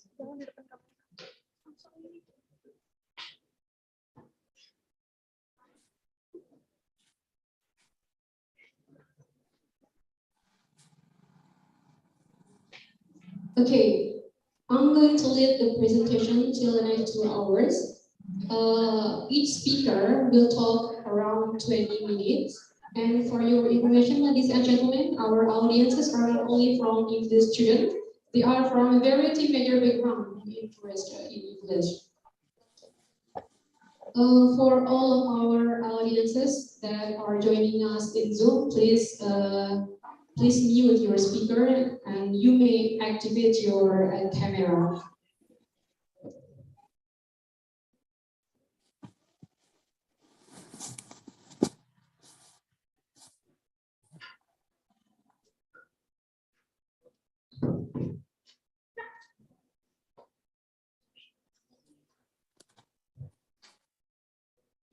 Ladies and gentlemen, out of 6,500 spoken language in the world today, why do you choose to learn English? Okay, there are various reasons from all of you. As the third most widely spoken language in the world, English is widely spoken and taught in over 118 countries and is commonly used around the world as a trade language or diplomatic language. This language also is used for science, aviation, computers, diplomacy, and computer. Last but not least, it's the language of international communications, the media, and the internet. So no wonder why we need to learn English. And now, here we are already with our great speaker. Okay, and for further explanation, we would like to invite our first speaker, Mr. Zurhaki. Time and place are yours. But first, I'm going to read about your profile first.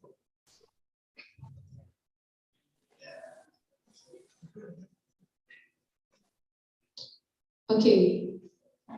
Muhammad Zurhaki, Association of Indonesian Professionals in Science, Technology, and Enterprises in Berlin, Germany. Education background: Master of Energy Management Universal Land. Second, Erasmus study in Nuremberg, Germany. I'm so sorry for the mispronounce. And the last, Erasmus study in the Saloniki, Greece. About the organization experience, the first NTB provincial team for renewable energy development, the second Secretary Indonesian Scholar Network, the third Board of Indonesian Coalition for Waste to Energy. For the experience, the first Indonesian delegations on reverse trade mission on waste to energy in USA. The second Indonesian delegation on IWREPSE in Thailand. Okay, Mr. Speaker, the time and place are yours.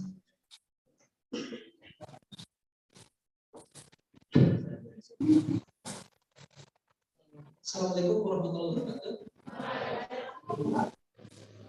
Good morning, everyone. How are you today? My name is I'm a student. My bachelor degree was in physics. Jadi saya bukan jurusan bahasa Inggris. S1 saya di fisika, and my master degree was in energy management, the management energy, specifically for renewable energy. So today I would like to present you a bit of our study case. American title is still in EU non-native English speaking countries. Is it enough for Indonesian students to get a job? With me, we have from English Department Indonesia, and also Rodi Putra from SAIT, Bukit Quran Nusantara Indonesia, and me from Switzerland, Germany. Even I'm not a student from English Education Department, ini membuktikan bahwa bahasa Inggris itu bukan hanya untuk English Education Department students, but for me also who has no academic relations with English juga penting untuk mempelajari bahasa Inggris. Idenya sederhana. Next, Aditya. Okay, introduction. Jadi English is one of the official and most popular languages in European Union, we call EU. Bahkan setelah keluarnya United Kingdom atau istilahnya Brexit pada 2020, English is still one of the languages used in European Union. European Union itu bukan benua Eropa ya, jadi Rusia, UK, is not included in European Union. It makes me to perceive, especially for students in Indonesia. Jadi orang-orang kita termasuk Indonesia, terutama mahasiswa, itu punya persepsi bahwa kalau kita punya set skill of Indonesia, kita tuh bisa survive, we can get a job, to study there, living there with our family, and something. Jadi kita berpikir, ada pemikiran di Indonesia ini bahwa cukup dengan English language skill, kita bisa survive and get job. Kita bisa dapat kerja. Seolah-olah satu European Union itu adalah negara yang semuanya pakai bahasa Inggris. Whereas the fact that most of the country in EU is non-native English speaking countries. Padahal faktanya adalah mayoritas dari negara-negara EU, contohnya misalkan Germany, Portugal, kemudian Netherlands, Holland, itu bukan negara-negara native English. Mereka tidak mencantumkan bahasa Inggris sebagai their official language. Apa maksudnya ya? Sampai sini. Jadi ada persepsi di Indonesia bahwa sekolah ini gitu semuanya pakai bahasa Inggris as their official language. Jadi dengan itu saja kita cukup untuk get a job. And this study we want to prove that is it true or not? If we only have English language skill, is it enough to get a job? Dan kita ingin membuktikan how big actually the contributions of English language skill set for Indonesian students to get a job in one of those.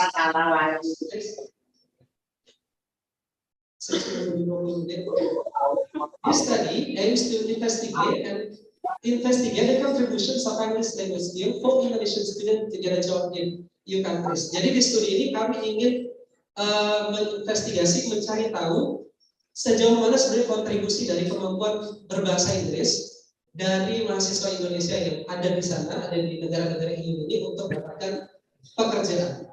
The findings are based on analysis of job vacancy. What we are doing is what we did. Jadi kami coba untuk collect as many as possible job vacancy in top popular website for job seeker. Jadi dari website penyedia job vacancy, lowongan pekerjaan, kami try to collect hundreds of job vacancy. Ratusan job vacancy itu kami collect, kemudian kami analisis apa sih language requirement yang dibutuhkan oleh masing-masing company. Dan nanti akan teman-teman lihat hasilnya. Kemudian we combine with interviews with Indonesian student and analysis of relevant studies and report. Jadi kami ingin fokus di 3 negara, yaitu Germany, Poland, and Netherlands. Next. Kita mulai dari Germany. Jadi teman-teman bisa lihat, ini adalah diagram. We try to categorize all those job vacancy into 5 different categories. First one, C1. C1 is type of job who require their applicant to only have one language skill which is English. Jadi C1 itu adalah jenis-jenis pekerjaan yang mengharuskan aplikannya itu, pelamarnya itu untuk bisa bahasa Inggris saja, nggak perlu bahasa lain, nggak perlu their own local language. For example, ketika teman-teman ke Turki misal, jadi C1 ini adalah company-company di Turki yang mensyaratkan hanya bisa bahasa Inggris, nggak perlu bisa bahasa Turki. Is it clear? Okay. C2 is local language. C2 is type of job who requires their applicant to only have one language, which is the local language. For example, if you go to Poland, they will require you to have skill in Polish, not in English, because Polish is their own local language. If you go to Netherlands, they are going to require you to have knowledge in Dutch, not in English. That's C2. C3, you need to have combinations of English and local language. Jadi misalkan kalau teman-teman ke Jerman, yang C3 ini adalah tipe-tipe job vacancy yang mewajibkan teman-teman punya kombinasi dua-duanya, harus bisa bahasa Inggris dan harus bisa bahasa Jerman. Dan C3. C4, nggak kelihatan sorry. C4 adalah tipe pekerjaan yang mewajibkan teman-teman untuk bisa having knowledge in English dan local language is a plus point. Jadi nggak wajib, tapi that will be an extra consideration for the company to accept you in their company. Paham ya? Yang C4 itu adalah bahasa Inggrisnya wajib, bahasa lokalnya sunnah muakkad.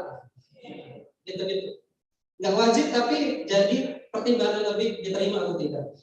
And C5 adalah where language requirement is not listed. Jadi ada beberapa company yang kami temukan dari ratusan job vacancy yang tidak mencantumkan language requirement yang tertulis di situ, apakah bahasa Inggris atau bahasa lokal, dan nanti ada pembahasan sendiri tentang itu. Now we go to the first country, Germany. Di Germany itu teman-teman sekalian bisa lihat 50% of the total job vacancy itu mewajibkan teman-teman punya combinations of English and local language, which is German. Jadi teman-teman kalau bekerja sih, setengahnya itu dari job vacancy itu mengharuskan teman-teman punya kemampuan bahasa Inggris yang bagus. Kategorinya bisa bermacam-macam ya, tergantung company-nya, bisa dari B1 sampai C1 tergantung company-nya. Kadang C2 juga diminta. Artinya 50% of the total job vacancy require you to have a combination of skill between English and also German. 50%. Sementara 12%, hanya 12% dari total companies yang mensyaratkan teman-teman cukup bisa bahasa Inggris saja. Dan ada 12% yang mengatakan bahwa it's okay for you to have English skill, bagus punya bahasa Inggris, tapi akan lebih bagus kalau punya local language. But that's not mandatory, itu ada 12%. Jadi, what we can conclude from Germany, first country, English will contribute in 74% of job vacancy. Jadi punya modal, punya bahasa Inggris itu bisa berkontribusi di 74% job vacancy in Germany in total. Meskipun tentu ada pembagian tadi, ada yang harus punya kombinasi, ada yang boleh English saja. Tapi 74% of the job vacancy will require you to have English skill. Okay? Combination of English and German is crucial in Germany karena ada 50% yang memang mensyaratkan kombinasi itu. Social science related jobs are likely to require knowledge in German. Jadi kami menemukan bahwa ada tipe-tipe pekerjaan yang mensyaratkan bahasa Jerman, ada yang bahasa Inggris cukup. Biasanya data yang menunjukkan kalau pekerjaannya related ke sosial, contoh misalkan dia jadi manajemen atau dia jadi dealer di bisnis dan seterusnya, itu mereka biasanya require you to have knowledge in Germany and English, jadi combination. Tapi tipikal job yang misalkan laboratorium yang kerjanya misalkan meneliti kemudian menyusun laporan, itu biasanya mereka require to only have English atau require to have English and German as a plus point. Jadi masuk di C1 atau enggak di C4. Oke? Jadi kalau mau ke Jerman, syaratnya adalah punya skill bahasa Inggris yang bagus dan Anda sudah bisa akses 24% kalau punya teman-teman jago bahasa Inggris. Tapi kalau mau lebih banyak lagi, you need to complete your skill with their local language, yaitu Germany, sehingga teman-teman nanti bisa nge-akses 74% of job vacancy. Okay? I'm not sure if we have that particular department, German department, nanti dibuat organisasi itu. Next, the second country, Poland. Kenapa Poland? Karena saya akrab dengan negara ini, jadi kurang lebih tahu. Polish itu bahasa lokal untuk orang-orang Polandia. Jadi dulu kan kita kiranya pokoknya bahasa Inggris saja di Eropa. Polish will contribute in 90% of job vacancy. Memang agak kejam Polandia ini untuk menggunakan bahasa Inggris. Karena majority of the people itu doesn't speak English. Saya ingat ketika baru pertama nyampe Polandia, mau beli ayam di supermarket itu harus bawa gambar ayam. Hello, I want to buy this. Dia nggak ngerti gitu bahasa Inggris, jadi harus bawa foto ayam. Kalau mau cari tepung harus cari foto tepung, gitu, baru ditunjuk-tunjuk. Karena 90% job vacancy in Poland itu memang require you to have their own local language. 90%. It is difficult to find English job outside Warsaw. Warsaw itu capital city of Poland. Jadi di luar Warsaw itu typically mereka jarang banget menerima orang yang punya English language skill. In Warsaw, which is capital city of Poland, itu baru relatif lebih banyak compared to other city outside of Warsaw. Jadi kalau teman-teman nanti pengen ke Polandia, usahakan dari kerjanya di capital city in Warsaw. Karena beberapa job vacancy yang require you to have English skill and not local language skill itu ada di Warsaw. Tips: English is used in college, school, big companies, or international NGO. Beberapa lowongan pekerjaan yang mensyaratkan bahasa Inggris itu tipikalnya kalau tidak salah ada di empat ini biasanya. Either di college, jadi staf di kampus, misalkan staf administrasi atau dosen, biasanya mereka require to only have English atau English with a plus point of local language. Yang kedua school, kalau ada yang mau jadi guru tajwid misal di Poland kan, saya tahu. Kemudian big companies, kenapa saya underline this? Kenapa saya mention big companies? Karena biasanya big companies itu lebih banyak punya bisnis outside of Poland. Jadi mereka mencari orang yang memang bisa menghubungkan mereka antara Polandia dengan luar. Makanya mereka interaksinya lebih sering pakai bahasa Inggris. Beda dengan companies yang smaller scale atau middle scale. Mereka biasanya bisnisnya cuma di lingkungan Warsaw atau sekitarnya. Jadi daily language yang mereka pakai memang Polish. Itu untuk Polandia. Jadi teman-teman bisa lihat 52%-nya itu adalah C2. 52%-nya adalah C2 yang berarti C2 itu adalah Polish, hanya Polish. Kemudian combination of English and Polish itu ada 38%, and C1 yang mensyaratkan teman-teman bahasa Inggris saja tidak apa-apa itu hanya 8%. It's not really recommended unless you have skill in Polish. Go to Poland. Jadi pengalaman juga dulu saya apply banyak, ternyata tidak keterima semua gara-gara Polish. Saya bisa bahasa Polandia dikit-dikit, Dzień dobry gitu. Tapi ya kita paling selalu pagi, terima kasih. Tapi that's not what we mean by local language knowledge. Local language knowledge ya untuk interaksi bisnis mereka bisa, untuk bikin report mereka bisa, dan seterusnya. Daily language. Next. Netherlands. Kita ke Belanda. English will contribute in 70% of job vacancy. Jadi ada 70% dari total job vacancy itu yang bisa diakses kalau teman-teman bisa bahasa Inggris. Jadi banyak nih. Jadi kalau teman-teman mau belajar bekerja di pilihannya ada Jerman, Poland, dan Netherlands, ya pilihlah Jerman atau enggak Belanda karena job vacancy yang disyaratkan bahasa Inggris itu relatif lebih banyak.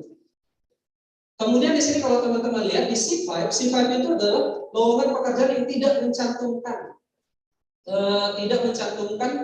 syarat bahasa. Itu ada 26%, cukup banyak. Tapi kami ketika interview dengan sang koresponden, beberapa orang koresponden itu percaya, meyakini bahwa banyak companies who do not listed the language requirement actually require English skill. Banyak dari yang tidak mencatatkan persyaratan bahasa itu sebenarnya mereka nyari yang bisa bahasa Inggris saja. Jadi yang 30%, yang 70% itu bisa saja lebih banyak sebetulnya. Itu untuk di Netherlands. C1 itu untuk bahasa Inggris 24% cukup banyak, jadi seperempat lah. Seperempat dari total lowongan pekerjaan itu cukup bisa bahasa Inggris saja itu sudah bisa akses. Next. Nah ini untuk gabungan ketiga negara data yang sudah digabungkan. Jadi English conclusionnya, English will contribute in 63.3% of total job vacancy in those 3 EU countries. Jadi akan berkontribusi pada 63,3% total dari lowongan pekerjaan yang ada di Belanda, Jerman, dan Polandia. Yang kedua, local language will contribute in 60% of job vacancies. Kenapa teman-teman yang kok jumlahnya itu 63, yang di bawah 60, kalau ditotalin kan 123. Karena ada yang tadi, ada yang combination, ada yang beririsan antara local language dan juga English. Jadi sebenarnya dari sini kita teman-teman mungkin sudah bisa melihat bahwa English nowadays is a must. Tapi kalaupun plus point, teman-teman harus belajar juga local language in that particular country. Next. Ini beberapa ada findings yang kami temukan selama riset yang kami lakukan. Yang pertama, Indonesian student with the combination of English and local language knowledge will have bigger opportunity to get job. Yang pertama, bahwa mahasiswa Indonesia yang kuliah dan mau kerja di either Germany, Poland, or Netherlands will have more and bigger opportunity to get a job. Mereka akan dapat kesempatan peluang yang lebih banyak untuk dapat pekerjaan kalau mereka punya kombinasi minimal bahasa Inggris dan juga knowledge in local language. Jadi kalau ke Poland teman-teman bisa polis bahasa Inggris, kalau ke Belanda teman-teman bisa Inggris dan bahasa Belanda, kalau ke Jerman juga begitu. Itu opportunity yang akan jauh lebih besar. Dan typically itu adalah tipe-tipe pekerjaan yang salary-nya a bit higher, lebih tinggi, sedikit lebih tinggi dari statistik yang tadi. Yang kedua, most of companies will not ask the applicant, to sell or proof of language proficiency. The companies will decide the language proficiency during the job interview. Beberapa pengalaman dari koresponden yang kami wawancarai bahwa mereka ketika mendaftar pekerjaan, mereka tidak diminta untuk mencantumkan kayak dokumen IELTS, bukti TOEFL atau TOEIC dan segala macam. Jadi companies itu menilai teman-teman itu profesi atau enggak di English atau di local language itu ketika interview, ketika job interview. Jadi misalkan teman-teman nanti ke Jerman dengan sertifikat dengan nggak punya TOEFL atau nggak punya IELTS misalkan, that's okay. Karena nanti teman-teman yang penting jago ngomong aja. Karena itu yang akan dilihat oleh companies ketika job interview. Kalau teman-teman lancar jawab, maka mereka akan menilai bahwa teman-teman itu cukup punya knowledge in that particular language. Yang ketiga, language barrier occurs very often in Poland and Germany. Jadi language barriers itu in company misalkan ada A, ada B. Kadang mereka ini sulit berhubungan karena perbedaan bahasa. Itu kerap kali terjadi di Polandia dan di Germany. Kalau di Polandia jelas karena tadi sebagian besarnya memang berbahasa Polish untuk daily language, makanya agak susah. Begitu pula di Germany. Beberapa koresponden menyatakan mereka kadang mengalami kesulitan untuk berbahasa ketika mereka cuma bisa bahasa Inggris. Mau ngomong ke atasan, mau laporan ke kolega, misalkan mereka kesulitan. Ada language barrier terjadi. Dan itu kecil terjadi di Netherlands. Jadi Netherlands itu relatif lebih gampang untuk komunikasi. Meskipun teman-teman hanya bisa bahasa Inggris. Tapi language barrier itu agak susah. Agak jarang terjadi. Here's already 19 minutes. So I'm going to end my presentation. Thank you so much. If you have any questions, please. Thank you.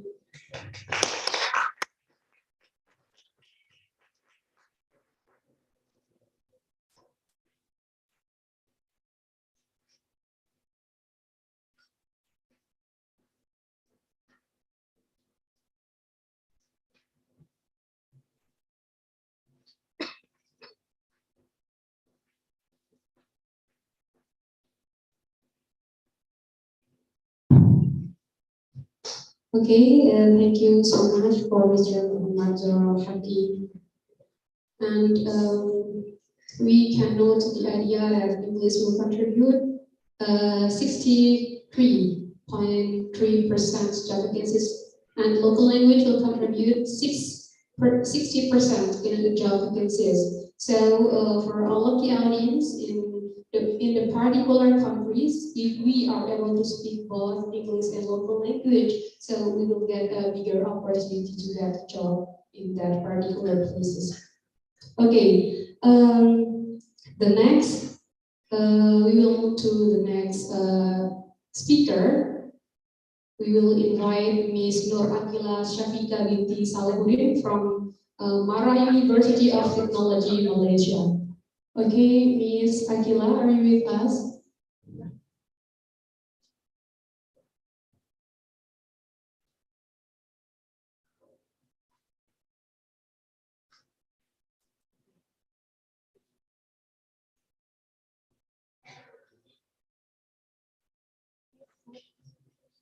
Okay. Hello, is my voice clear? Yes, yes.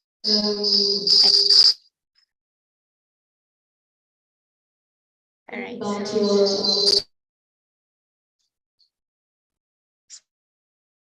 Bismillahirrahmanirrahim. Assalamualaikum and very good morning from me all the way from and for educational background, the first Management and Science University 2018 up to 2021. Next, Malaysian University English Test or NUET. Next, Management and Science University 2017 up to 2018. The last one, MRSM, Nursing, year 2016. For her achievements, the first Chancellor's Gold Medal Award, May 2022. The second, 34th Malaysian Society of Pharmacology and Physiology, MSPP, Scientific Meeting 2021. The next, MSU International Medical, Pharmaceutical, Cosmetical, and Health Science Symposium, June 2020. Next, LEID, AD, we are the next chapter talk, August 2020. And the next and the last one, President's Lee's Word, February 2020. About her experience, the first internship program, Clinical Research Center, Hospital Shah Alam, August to November 2021. And the next final year project, research project, March to June 2021. Part-time Mandarin tutor, January 2020 up to March 2021. Zurich Insurance Group from September 2019 up to April 2020. And the last one, Sin Chu Daily, January up to February 2019. Okay, Ms. Nur Akila, you have 20 minutes to present about your topic. Well, place and time are yours. Okay, thank you very much for the moderator. So first of all, Assalamualaikum warahmatullahi wabarakatuh and a very good morning I wish to everyone. So it's a very honor for me to be invited all the way from Malaysia, even though it is a virtual sessions, but I have been looking forward to meet everyone today. So first of all, I would like to apologize if suddenly my line will have some problem because I am currently at my hometown due to the general elections. So there are some connection problem here, but I will try my best to make it smooth.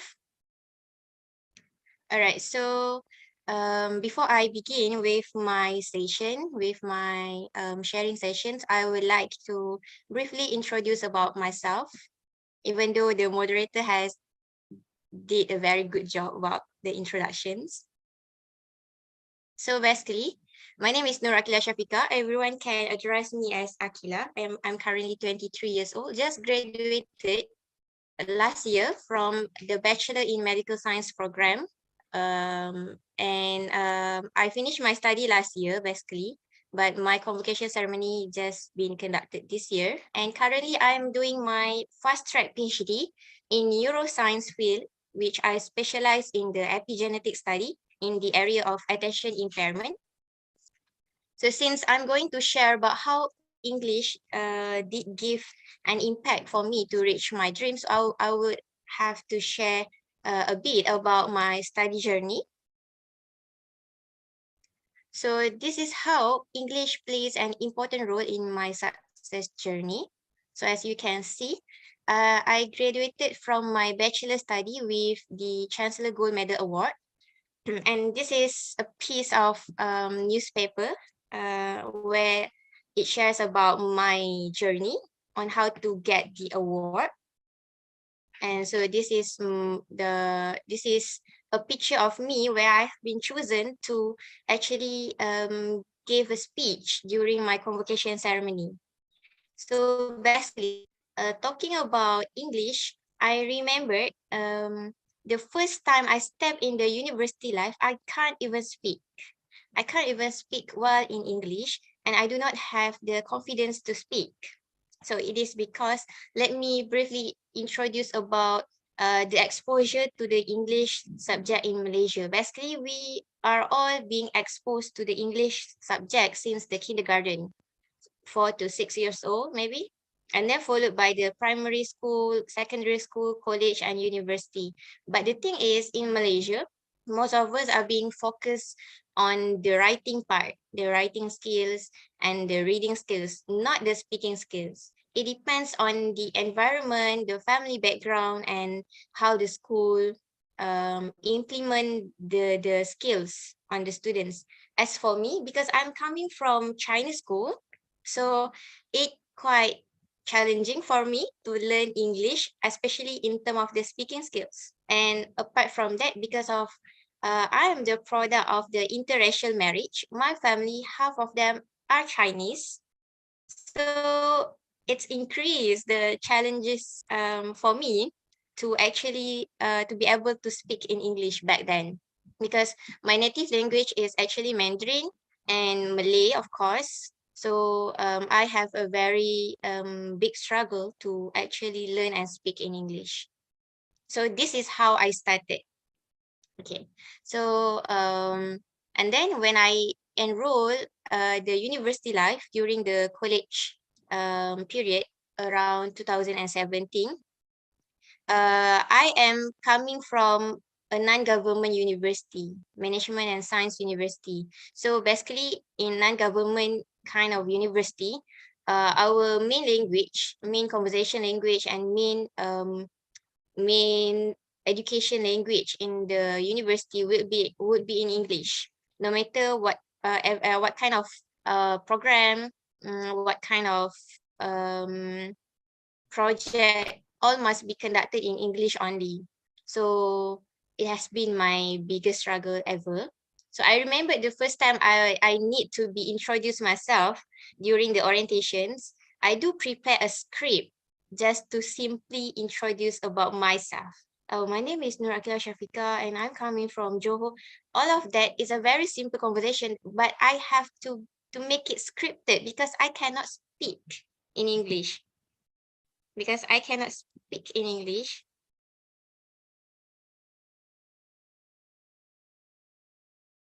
So basically, I remember how I did the script. I even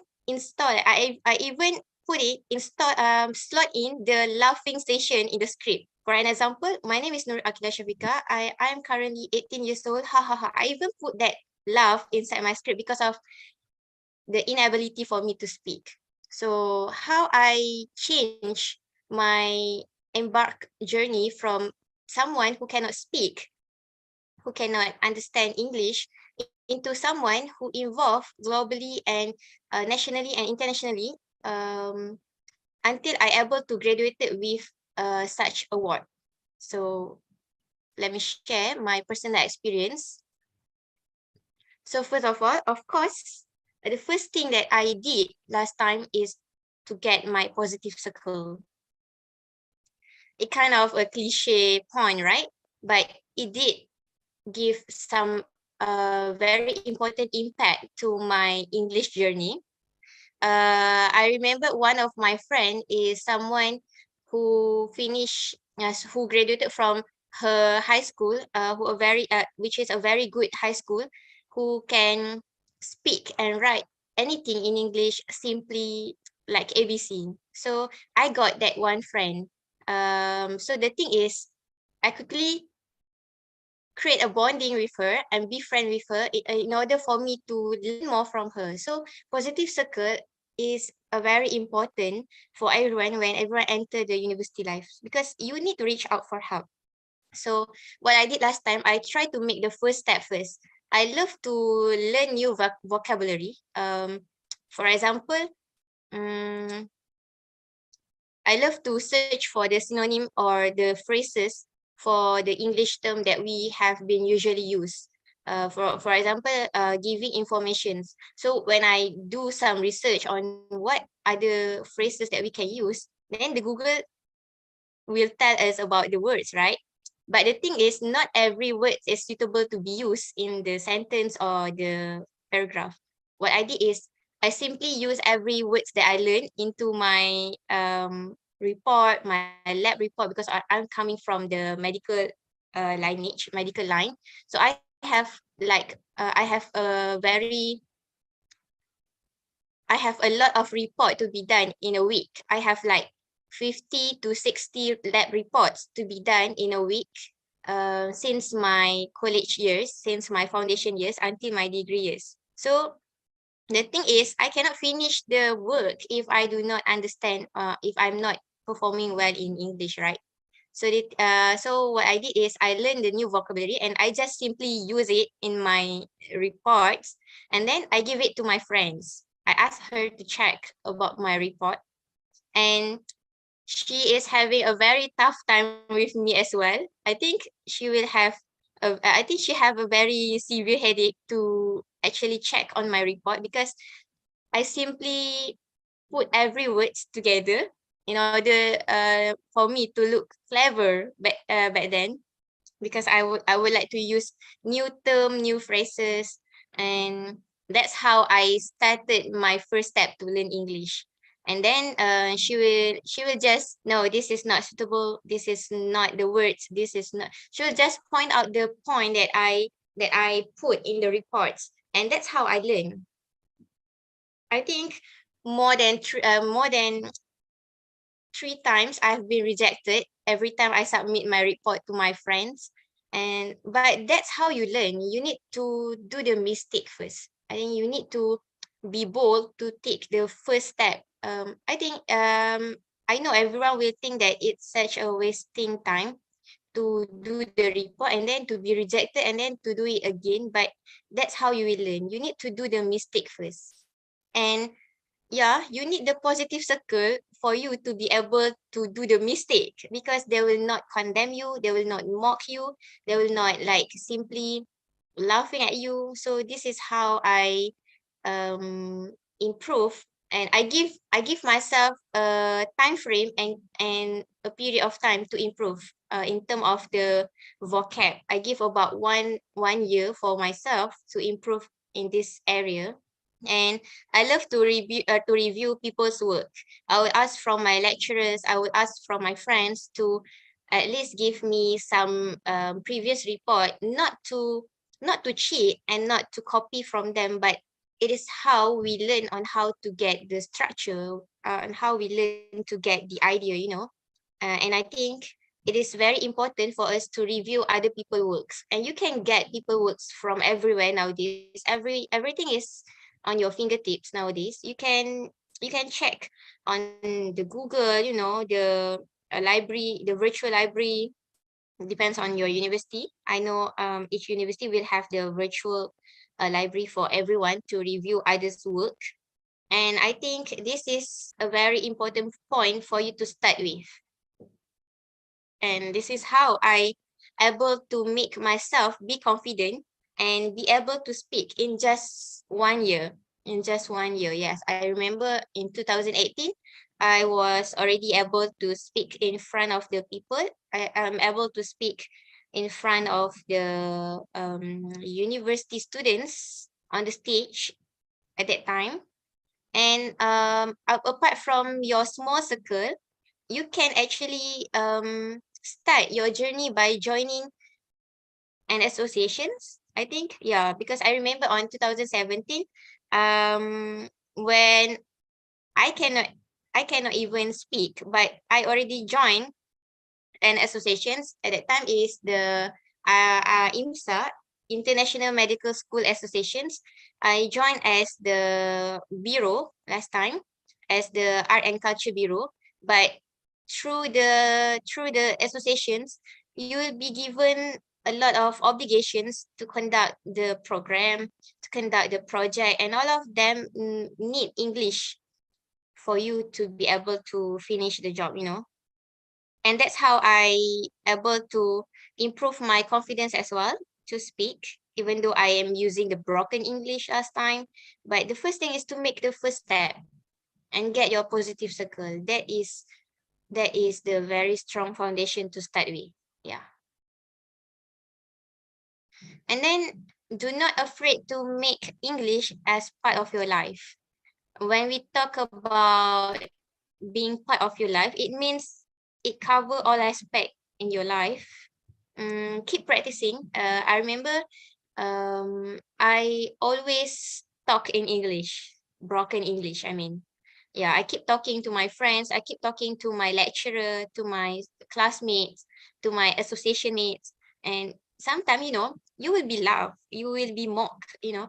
I think this happen in every places, no matter what country it is. People will laugh and mock at you when you try to speak like a broken English. You will be mocked. I think that is the common thing you will encounter when you want to make English as part of your life. Especially when you are not having a very excellent accent, you know, you have no British or American slang, you will be mocked. As for me, I remember last time my friend said I have a Chinese slang when I speak in English. Because, you know, I have to convert my ability from my native language to another new language. So it is quite tough. And I am talking with the Chinese accent last time, which is not very nice.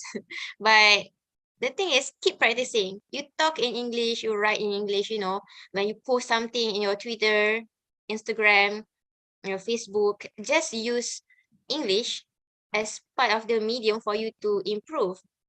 If someone commenting, I got like few friends who love to comment in my commenting section of my social media, who they love to, you know, correcting my English grammar at my caption. We will feel embarrassed, you know. We will feel quite not happy with the comment, but it somehow helps you. So in the future, you will be very careful. You will ask from your friends, you will check for the grammar.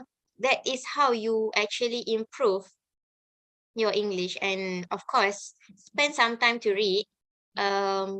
You don't have to read a lot in a day. It can be as simply as you read the news in English, you read some fun facts in English, because as time goes by, you will definitely improve a lot in terms of the language. And of course, ignore the negativity. People will talk about you, but there is some point in my life that I think what matters the most is how you think about yourself. Yeah, you must have that milestone you want to achieve, and that's how you can ignore the negativity. You just go on with your biggest dream, how you want to achieve your dream, what you want to achieve, and that's how you will never care about the negativity around yourself. Because as for me, since I entered the university during my foundation year, it was 18 years old last time. I entered the university with a mindset that I would like to graduate my bachelor study with the grand award ever. That is my milestone that I want to achieve during my study. And that's how I keep myself positive. I keep myself to have that desire, the thirst for knowledge, so that I ignore everything that will block my way to achieve my dreams. And that's how I improve my English within 1 to 2 years. And during my second year and third year of bachelor, I was able to talk like everyone else in the university. And this is the last point from me. because I would like to make it short and simple so that everyone will not be congested with all the points. So my last point is get your big why. Yes, this is a very cliche point as well. So why do I talk about big why? Everyone can have a different big why. Everyone will have the different big why, will have various kind of big why in their mind. But what I'm going to share here is no matter what kind of big why, you should have that one unshakable kind of big why. If me myself personally, I do have like a lot of big why last time, but then So the first is a study by Marito and Ashari, 2017, to analyze EFI students' perception of machine translation in translating foreign language. And then the second study is by Sujarwa 2020 to analyze students' I perception think on the use of machine translation there is for someone talking. classroom. And these two research analyzed the use of machine translation in translating regular English text, whereas these researchers will analyze the use of machine translation in translating legal document, which one of the most difficult among all translation words. I think there is someone is talking in the Objectives session. of the research are first, to describe the use of machine translation. Okay. All right, so I will continue. This is my last point. So personally for myself, I will get, I have a lot of big why last time, but at some point of my life journey, at some point of my study journey, I do realize that the big why that is if your big why is something from the worldly matters, it is actually shakeable. If your big why is your family, somehow one day your family will go away from you, your friends will be part from you, and if the job and the if the dream job and the dreams award is your big why, it is something that can disappear as well. So everything that is coming from the worldly matters will actually shake your foundation, will shake your big why. You will make you feel unstable, And this is how I recognize that this shouldn't be my big why. It can be my purpose, it can be my reason to pursue my journey, but it cannot be my big why. And that's how I discover the best big why that I can have is the Quran itself. It is for me, personally for me, because in Quran itself, Allah love those who seek for knowledge. Allah love those who have the motivation to get more knowledge. And Allah said they will raise those status who believe, who have the knowledge. So this is how I think I need to have a big why that is unshakable and unbreakable. And I think everyone should get their own big why that is never ever been able to be shaken by others. And lastly, I think my personal advice for everyone to achieve their dreams in this English journey. In this world, we learn English to achieve our dream career, dream jobs, dreams life, dreams living style. We can achieve everything nowadays with English, but why don't we go for both, right? We go for dunya and we go for hereafter. So by having Quran as my biggest purpose to keep on pursuing and get my motivations to learn English and to achieve my dreams, I think it is beneficial for us to actually know what is your big purpose. Yeah, you need to have the strongest big purpose ever. And I think for the Muslims, our strongest and biggest motivation to learn English is from the Quran itself, because everything that we do for the sake of Allah is counted as ibadah. We will be counted, it will be counted, and we will be granting with all kind of good deeds, pahala, as well as the surga in hereafter life. So get your own self the biggest purpose to learn English. Yeah, I think that's how I pursue journey. And with these 3 with everyone, I do able to involve myself in national and international level during my bachelor journey. I represent my university and Malaysia in the international conference as well last time, and I won the best oral presenter. That's how I started my journey as someone who cannot even speak, and I end up with someone who able to speak and won the best oral presenter award. And that's how I been recognized as the Chancellor Gold Medal Award recipient as well, because of my involvement and my active involvement in the global participations, which all of this will need English as the first basic skills for us to survive. And this is about my story. And I think that's it from me. I hope it will be helpful for all of us to achieve your dream as well and to start your English journey today. So I think that's all from me.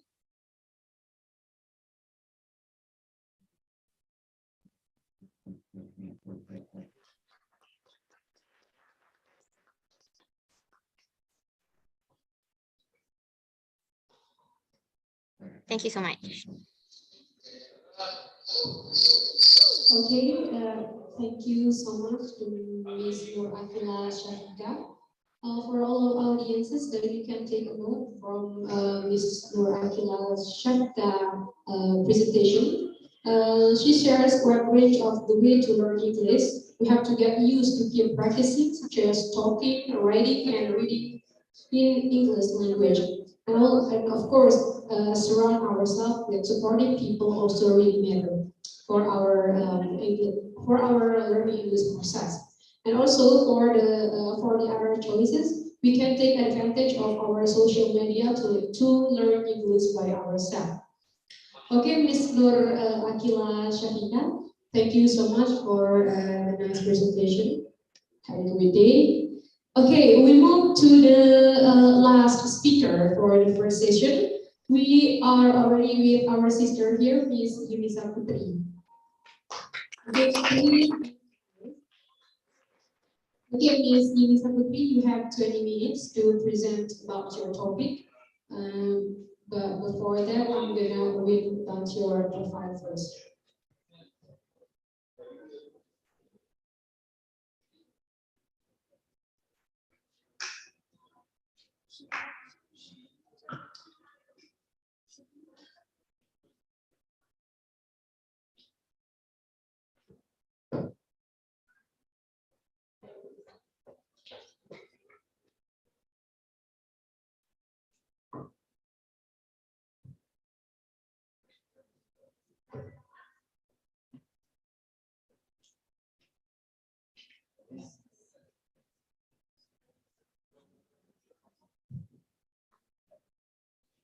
Okay, while waiting for the slide on our screen, I'm going to ask you guys, are you still ready to listen to our last speaker?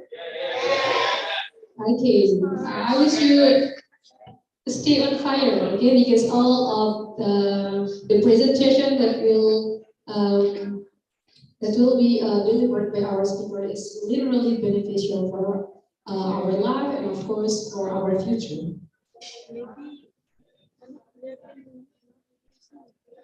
So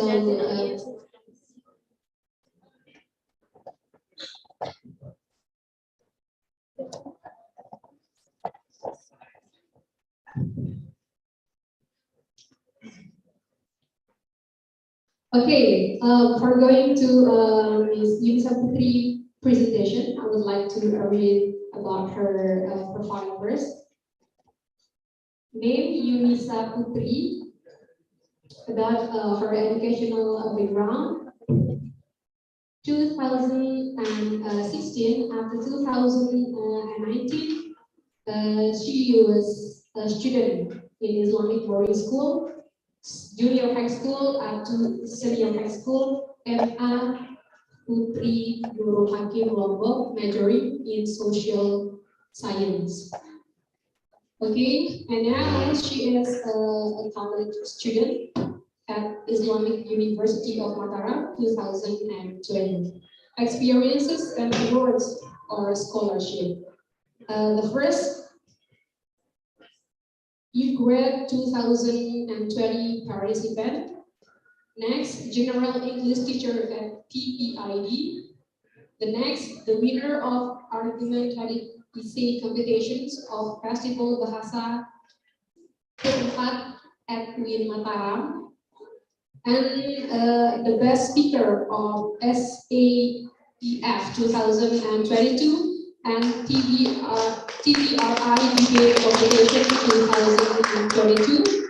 Next, the member of PPL2 International 2022 that it was held in Riyadh, but you do it through online, right, Miss? Okay. And the last one for now is the private teacher in English course.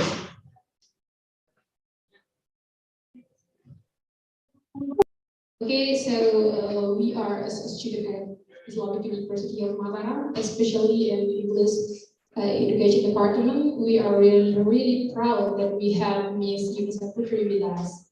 Is that right? Yeah.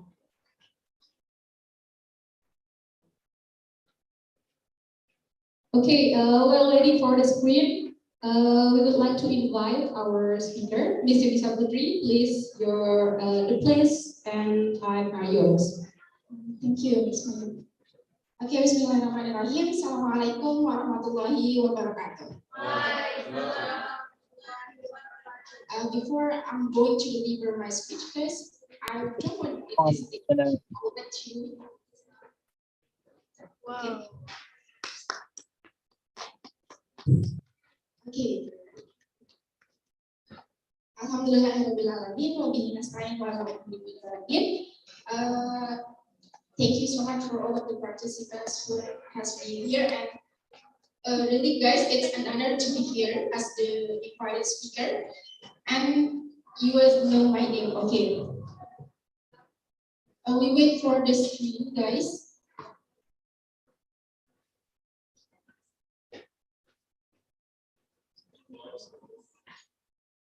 Okay, well, during we are waiting for the slide, I give you some stories. That today I asked with my mother, said that what semester are you right now? And I said I'm 7th semester. So when did you get graduate? It was my intimidation for me, but I think I need a lot of skills in my English department. So I answered my mom, graduate is important, but mostly important is how I prepare to be graduated from UIN Mataram, what I'm going to be after this undergraduation. So we still wait, guys, and my mom said, before you go to your graduation, what did you learn from English? So I think that my 7th semester need first KKP, and the next is PPL. So I would like to talk about PPL International here. So there is one picture there. The first is my friends who joined the international PPL or PPL2 International of UIN Mataram. There is Miss Ayu and Mr. Hendy Aldian from chemistry, Miss Ayu from IPS, and Mr. Arif from IPS Economy 2. And Miss Risma from Match, and Miss Azma from Biology, and Miss Aulia Asriati Malik from PAI, and Miss Pebi from PGME, and the last one is Miss PD from PAI. All of my friends are joining international teaching simulation at Riyadh. Okay, we go to the slide. Okay, next.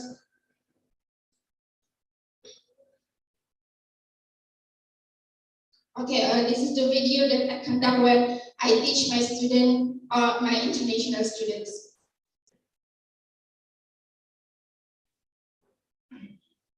Okay, enough. Okay, those are all of my students. Recently, There's one of my students has traveled along the road, guys.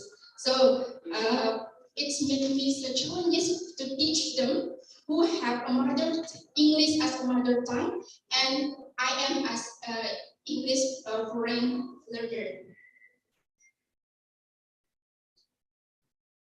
So go to the slide, please. Okay, here we go.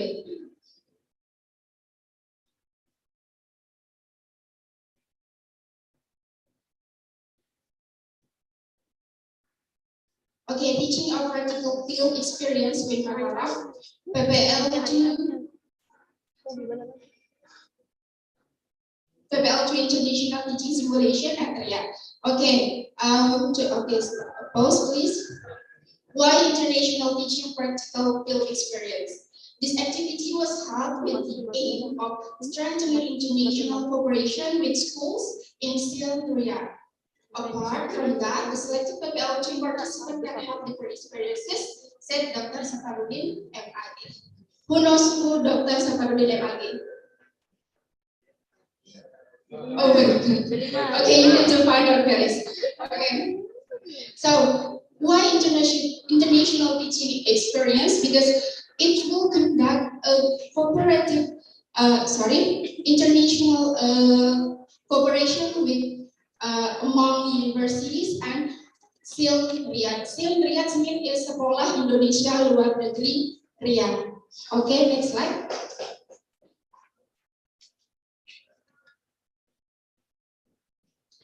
Okay, what I've learned from this international teaching simulation is education is not preparation for life, education is life itself.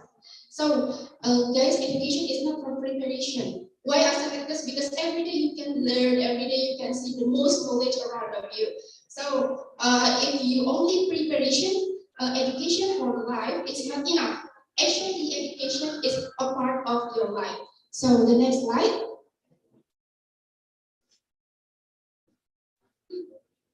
Okay, here introducing PPL2 International with Mataram. The first one is the program for 7th semester of Teacher Training Center faculty. I think all of you here will face the international teaching next, and it's conduct offline because this program is online in my decade. So in the next year, our faculty will conduct offline teaching simulation in Asia and probably I hope will conduct in UK, US, and so on. And the next one is 45 days programs. There are differences between regular PPL with international PPL. So in my years, there are two PPL types. The first is regular and the second is international PPL. So I got international PPL with those of my friends I explained about. So the next is the program is collaboration with SIL Riyadh or SIL. So this school is schooled by a website of KBRI, Indonesian KBRI at Riyadh. So SIL is Sekolah Indonesia Riyadh. Of course, it's Indonesian school, but it goes international. So why not for TBI goes international?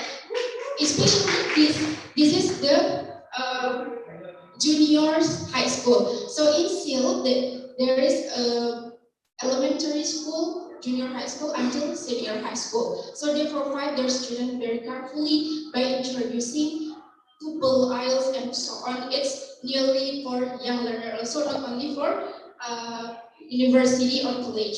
So the last one is my developers, Mr. Usman Ali, but he is not coming here right now. So the next slide, please.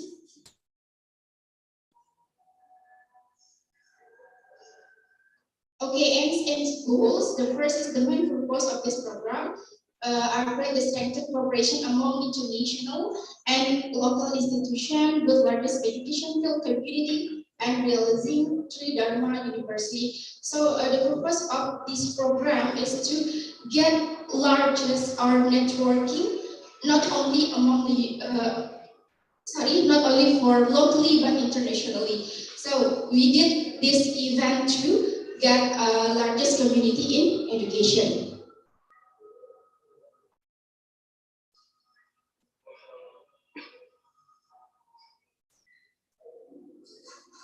Okay, the next is enhance university mobility for accessing international networking. And next is enhance teacher and student abilities in teaching and learning process. Furthermore, for teacher internet center, faculty of Mataram. So guys, you need to prepare to be the best of this faculty, and I hope one of you who attend here will be next participation to international teaching simulation. Okay, and the next one is introducing to Silveria. Okay, next. Okay, Silveria is the only formal education institution organized by government of Indonesia at the Indonesia Embassy.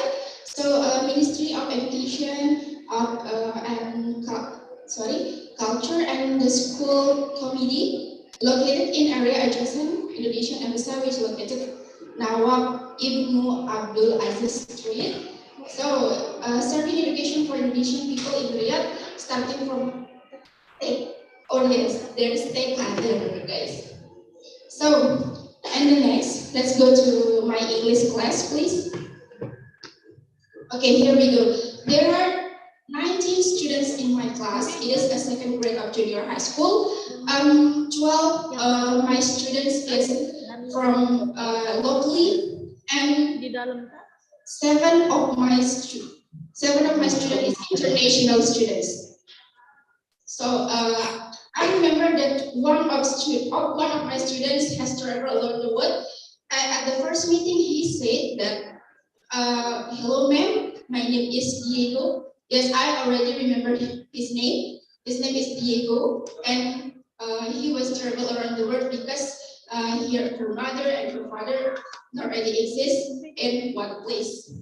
So the next one is the curriculum we use is Merdeka Belajar. Okay, guys, literally I confused with Merdeka Belajar and asked my uncle, because my uncle is the teacher too, and he said we got new statement about Merdeka Belajar, and literally it's new curriculum in Indonesia, but especially international, it was used for teaching and learning. So the next one, the media we use at my English class is Microsoft Teams. It is not a new media for us, but new realizing.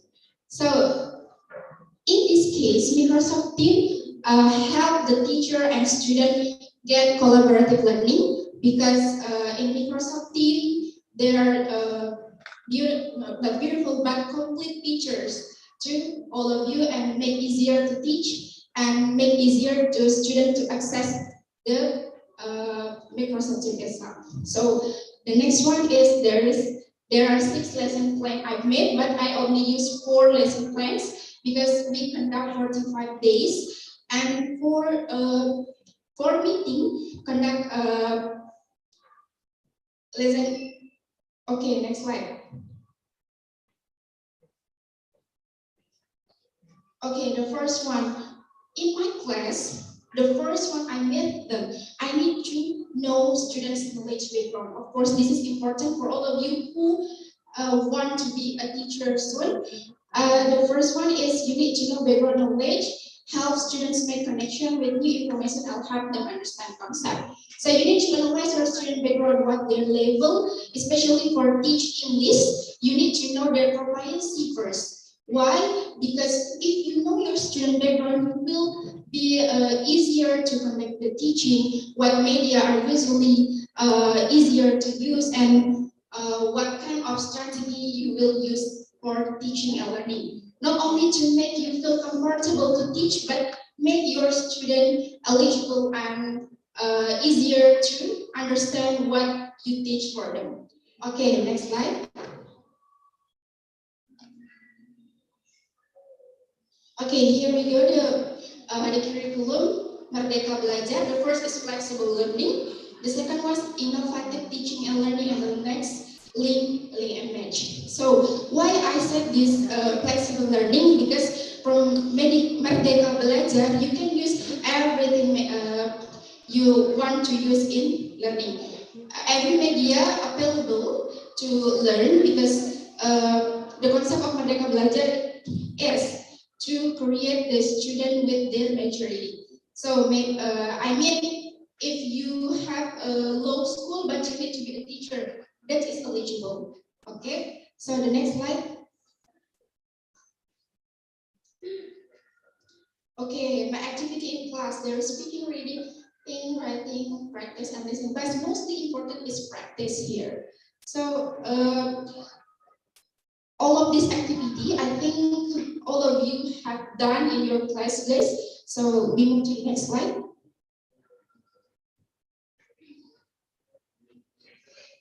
Okay, we go to the teaching and learning process.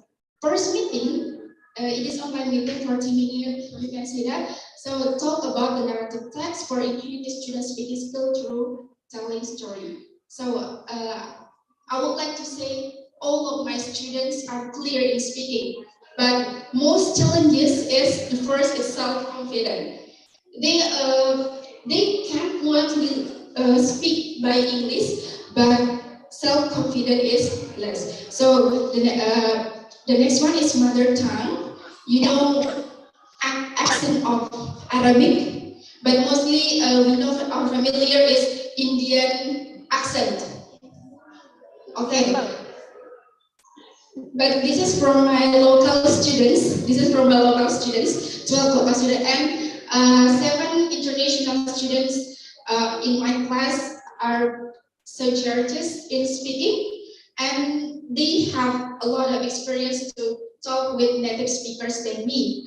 And then mother tongue, and the last one is anxiety. Of course, I think all of us feel anxiety when we get some public speaking. Okay, and how to manage them? To manage your anxiety, you need to relax. Take a deep breath and feel like don't see your eyes of your audience, guys, but see them. Maybe you can see their head and anything else. Okay. So the next slide. Okay, the meeting 2 talk about the grammar for enhanced student language structure skill through story analysis.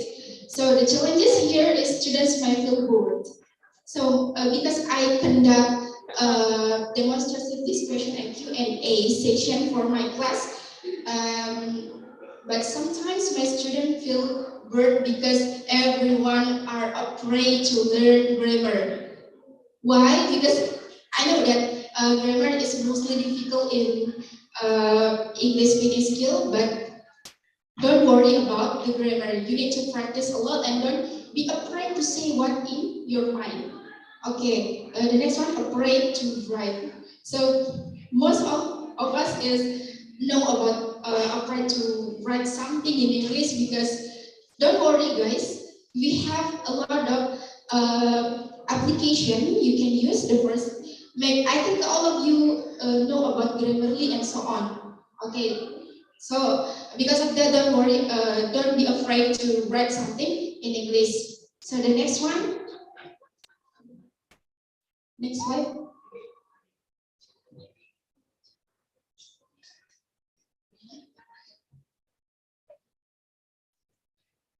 Okay, this is the next is talk about argumentative paragraph, writing aspect, language structure. Okay, this is the same. Okay, move to the next slide, please. Okay, here talk about the descriptive text.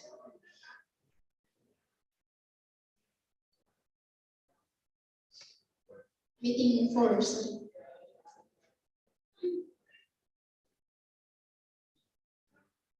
Okay, and in this meeting, I asked my student to say some greeting for their best friend. And there is one of my students cried in my class because he said thank you for his friend who was died.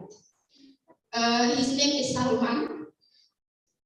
He is from Riyadh, and he said to his best friend, "I really miss you a lot." And of course, what did I say here? The first is emotional. So you need to control the emotional of your students. Maybe if she or he cry, you need to maybe pupuk, you know pupuk? like this one. Okay. Like this one. Yeah. You may give a hug for your student also. And next.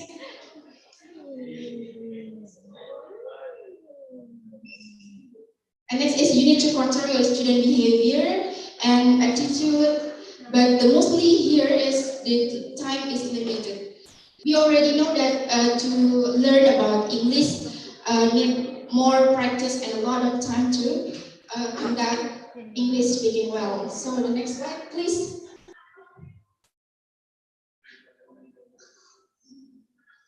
Okay, here the rating for teaching challenges I got.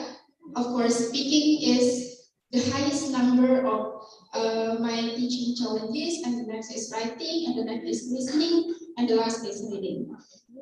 The next slide. Okay, I realized that many from research that I got from Indonesian research and UAE research, 2022, that the first is inhibition, is speaking problem which are related to the students' worries that they are speaking in English. Sometimes our students are afraid to say what they want to say because sometimes the teacher might blame the student in front of their friends and express something, worry about being criticism and feeling shy when speaking English. Why they are worried about being criticism? Okay, I say for you, you are so unfluent in English, so you may feel heartbreak. Okay, that's why you need to motivate your student with a good way, like, oh, if your students go to public speaking in your class, you need to motivate or appreciate your students. How to appreciate them? You may say, okay, you are a good one, okay, so you are smarter, and so on, excellent studying, and so on. Okay, the next slide, please.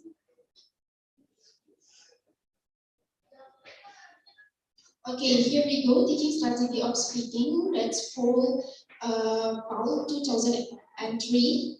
Okay, you can read it soon, guys. The first one, introducing and practicing pattern in ways that feel meaningful to the children, such as in games, in situations where the children genuinely want to express themselves, and through personalization. And the next one, practicing new pattern in combination with the other patterns the children have learned, so the children internalize them more easily and until class. But the most challenges in speaking is teach the introvert student.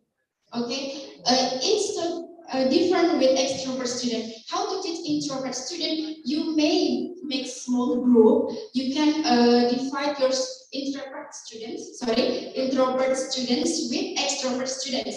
So they will feel, okay, I'm ready to speak for introvert student. So the next tips is you can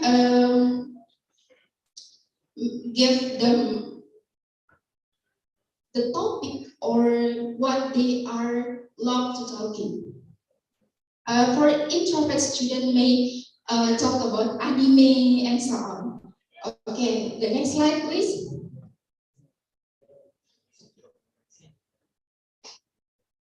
Okay, here the suggestion. If you want to teach your students speaking skill, the first one is the most important is please motivate your students. Okay, how to motivate your students? You need to ask them what they are loving, what they are like for, and so on. So you may get student satisfaction rating and teacher satisfaction rating when you have motivate your students, and it will make their self-confidence increase with your motivation. So the next slide, please. Okay, why I took the reason here. All of my international students fluent in speaking, fluent in writing, and there one until two students are introvert in my class. The reason is their extracurricular are TOEFL and IELTS. So it may be suggestion for our study program right now need to introduce TOEFL and IELTS nearly or soon, very closer. I think from the first semester we need to learn and we need to familiar with TOEFL and IELTS to get more knowledge about English, because this proficiency is considered you are eligible or not to go around the world. So this is important for us to learn about TOEFL and IELTS. Maybe some of our students in Win Mataram conduct a private course for TOEFL and IELTS, but especially I suggest for our faculty programs need to implement TOEFL and IELTS as a recognition. So the next slide, please.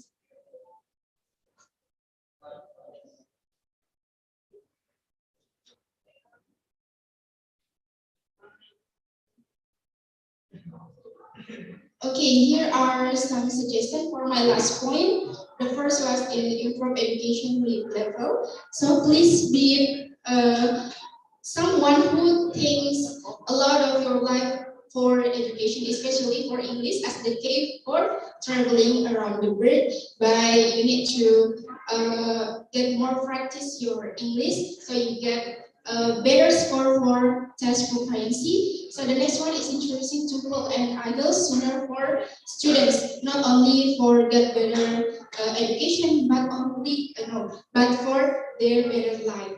So the last one is enhance quality and quantity of the teacher, especially for the next students who will conduct the international teaching simulation. I hope all of you more specifically and more preparation about international teaching simulation next, because if you have more knowledge and enough skills to get international teaching, why not?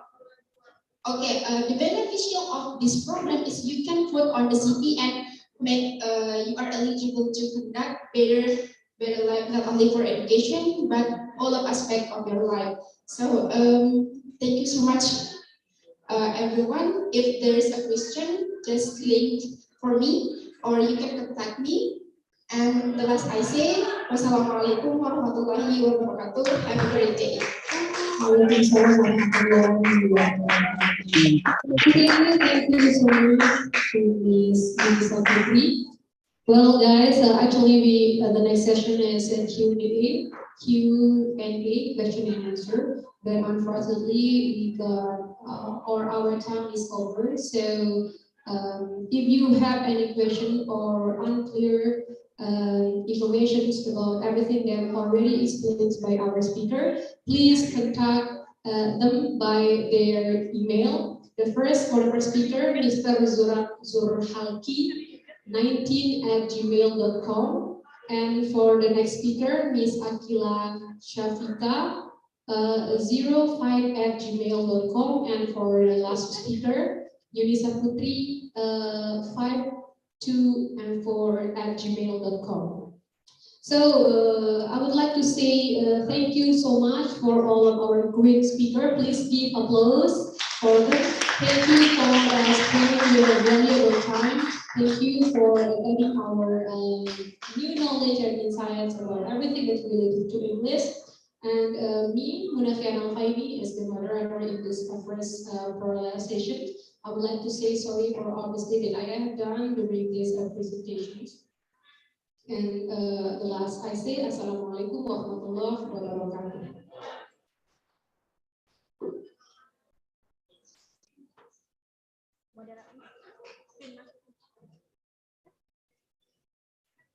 Well, for all of the audiences, we have the next sessions for invited speaker, but this sessions, we have the break lunch. So it's time to maybe Zuhur prayer and then take lunch. Thank you so much for your attention. But before that, let's take a picture together.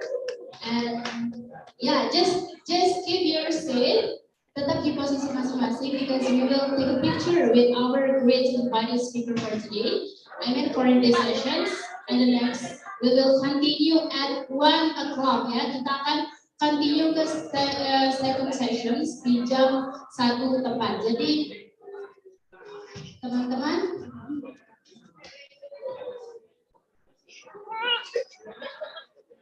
Baik untuk teman-teman yang di offline or online, sekali lagi saya ingatkan kita akan kembali ke sesi selanjutnya pada jam 1 siang.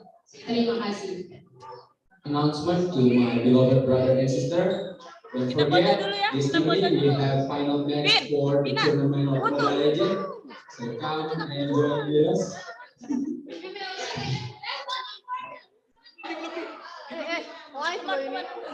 Sekali lagi minta tolong teman-teman ya, kita foto bersama untuk speaker untuk sesi pertama kita karena kita butuh dokumentasi ya.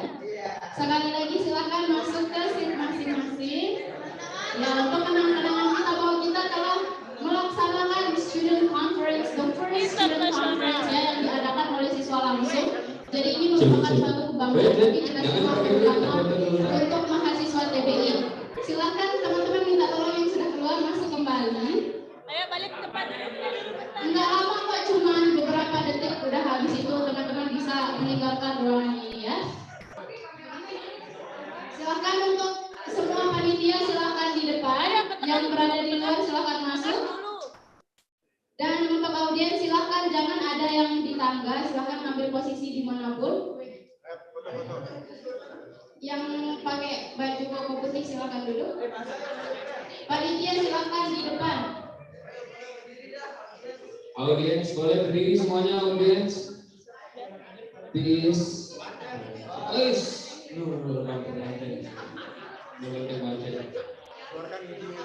Baik, pertama gaya normal biasa ya.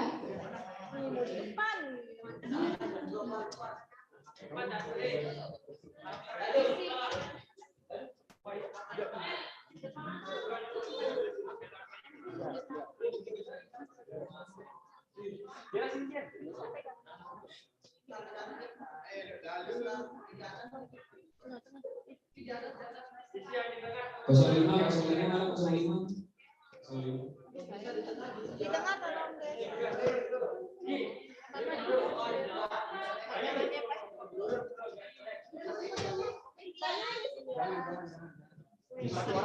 Baik, siap-siap ya.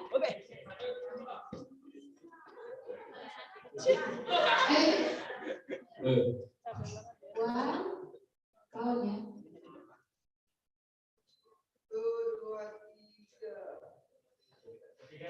Oke, jempol lagi.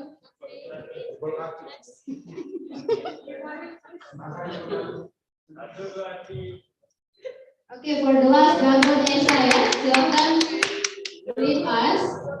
Mungkin head of Esa or Head of Esa. silakan teruskan. 1, 2, 3. Hey, student association. Thank you so much for all of you guys. Let's take a break first. Go lunch and take a Zoom prayer. Thank you so much for your attention. Oke, jangan lupa nanti malam ya final ML di kedai mana. Okay, for all of you guys who still in the Zoom, we will continue to the next sessions and 1 o'clock. Thank you so much. Oke. Let's karaoke.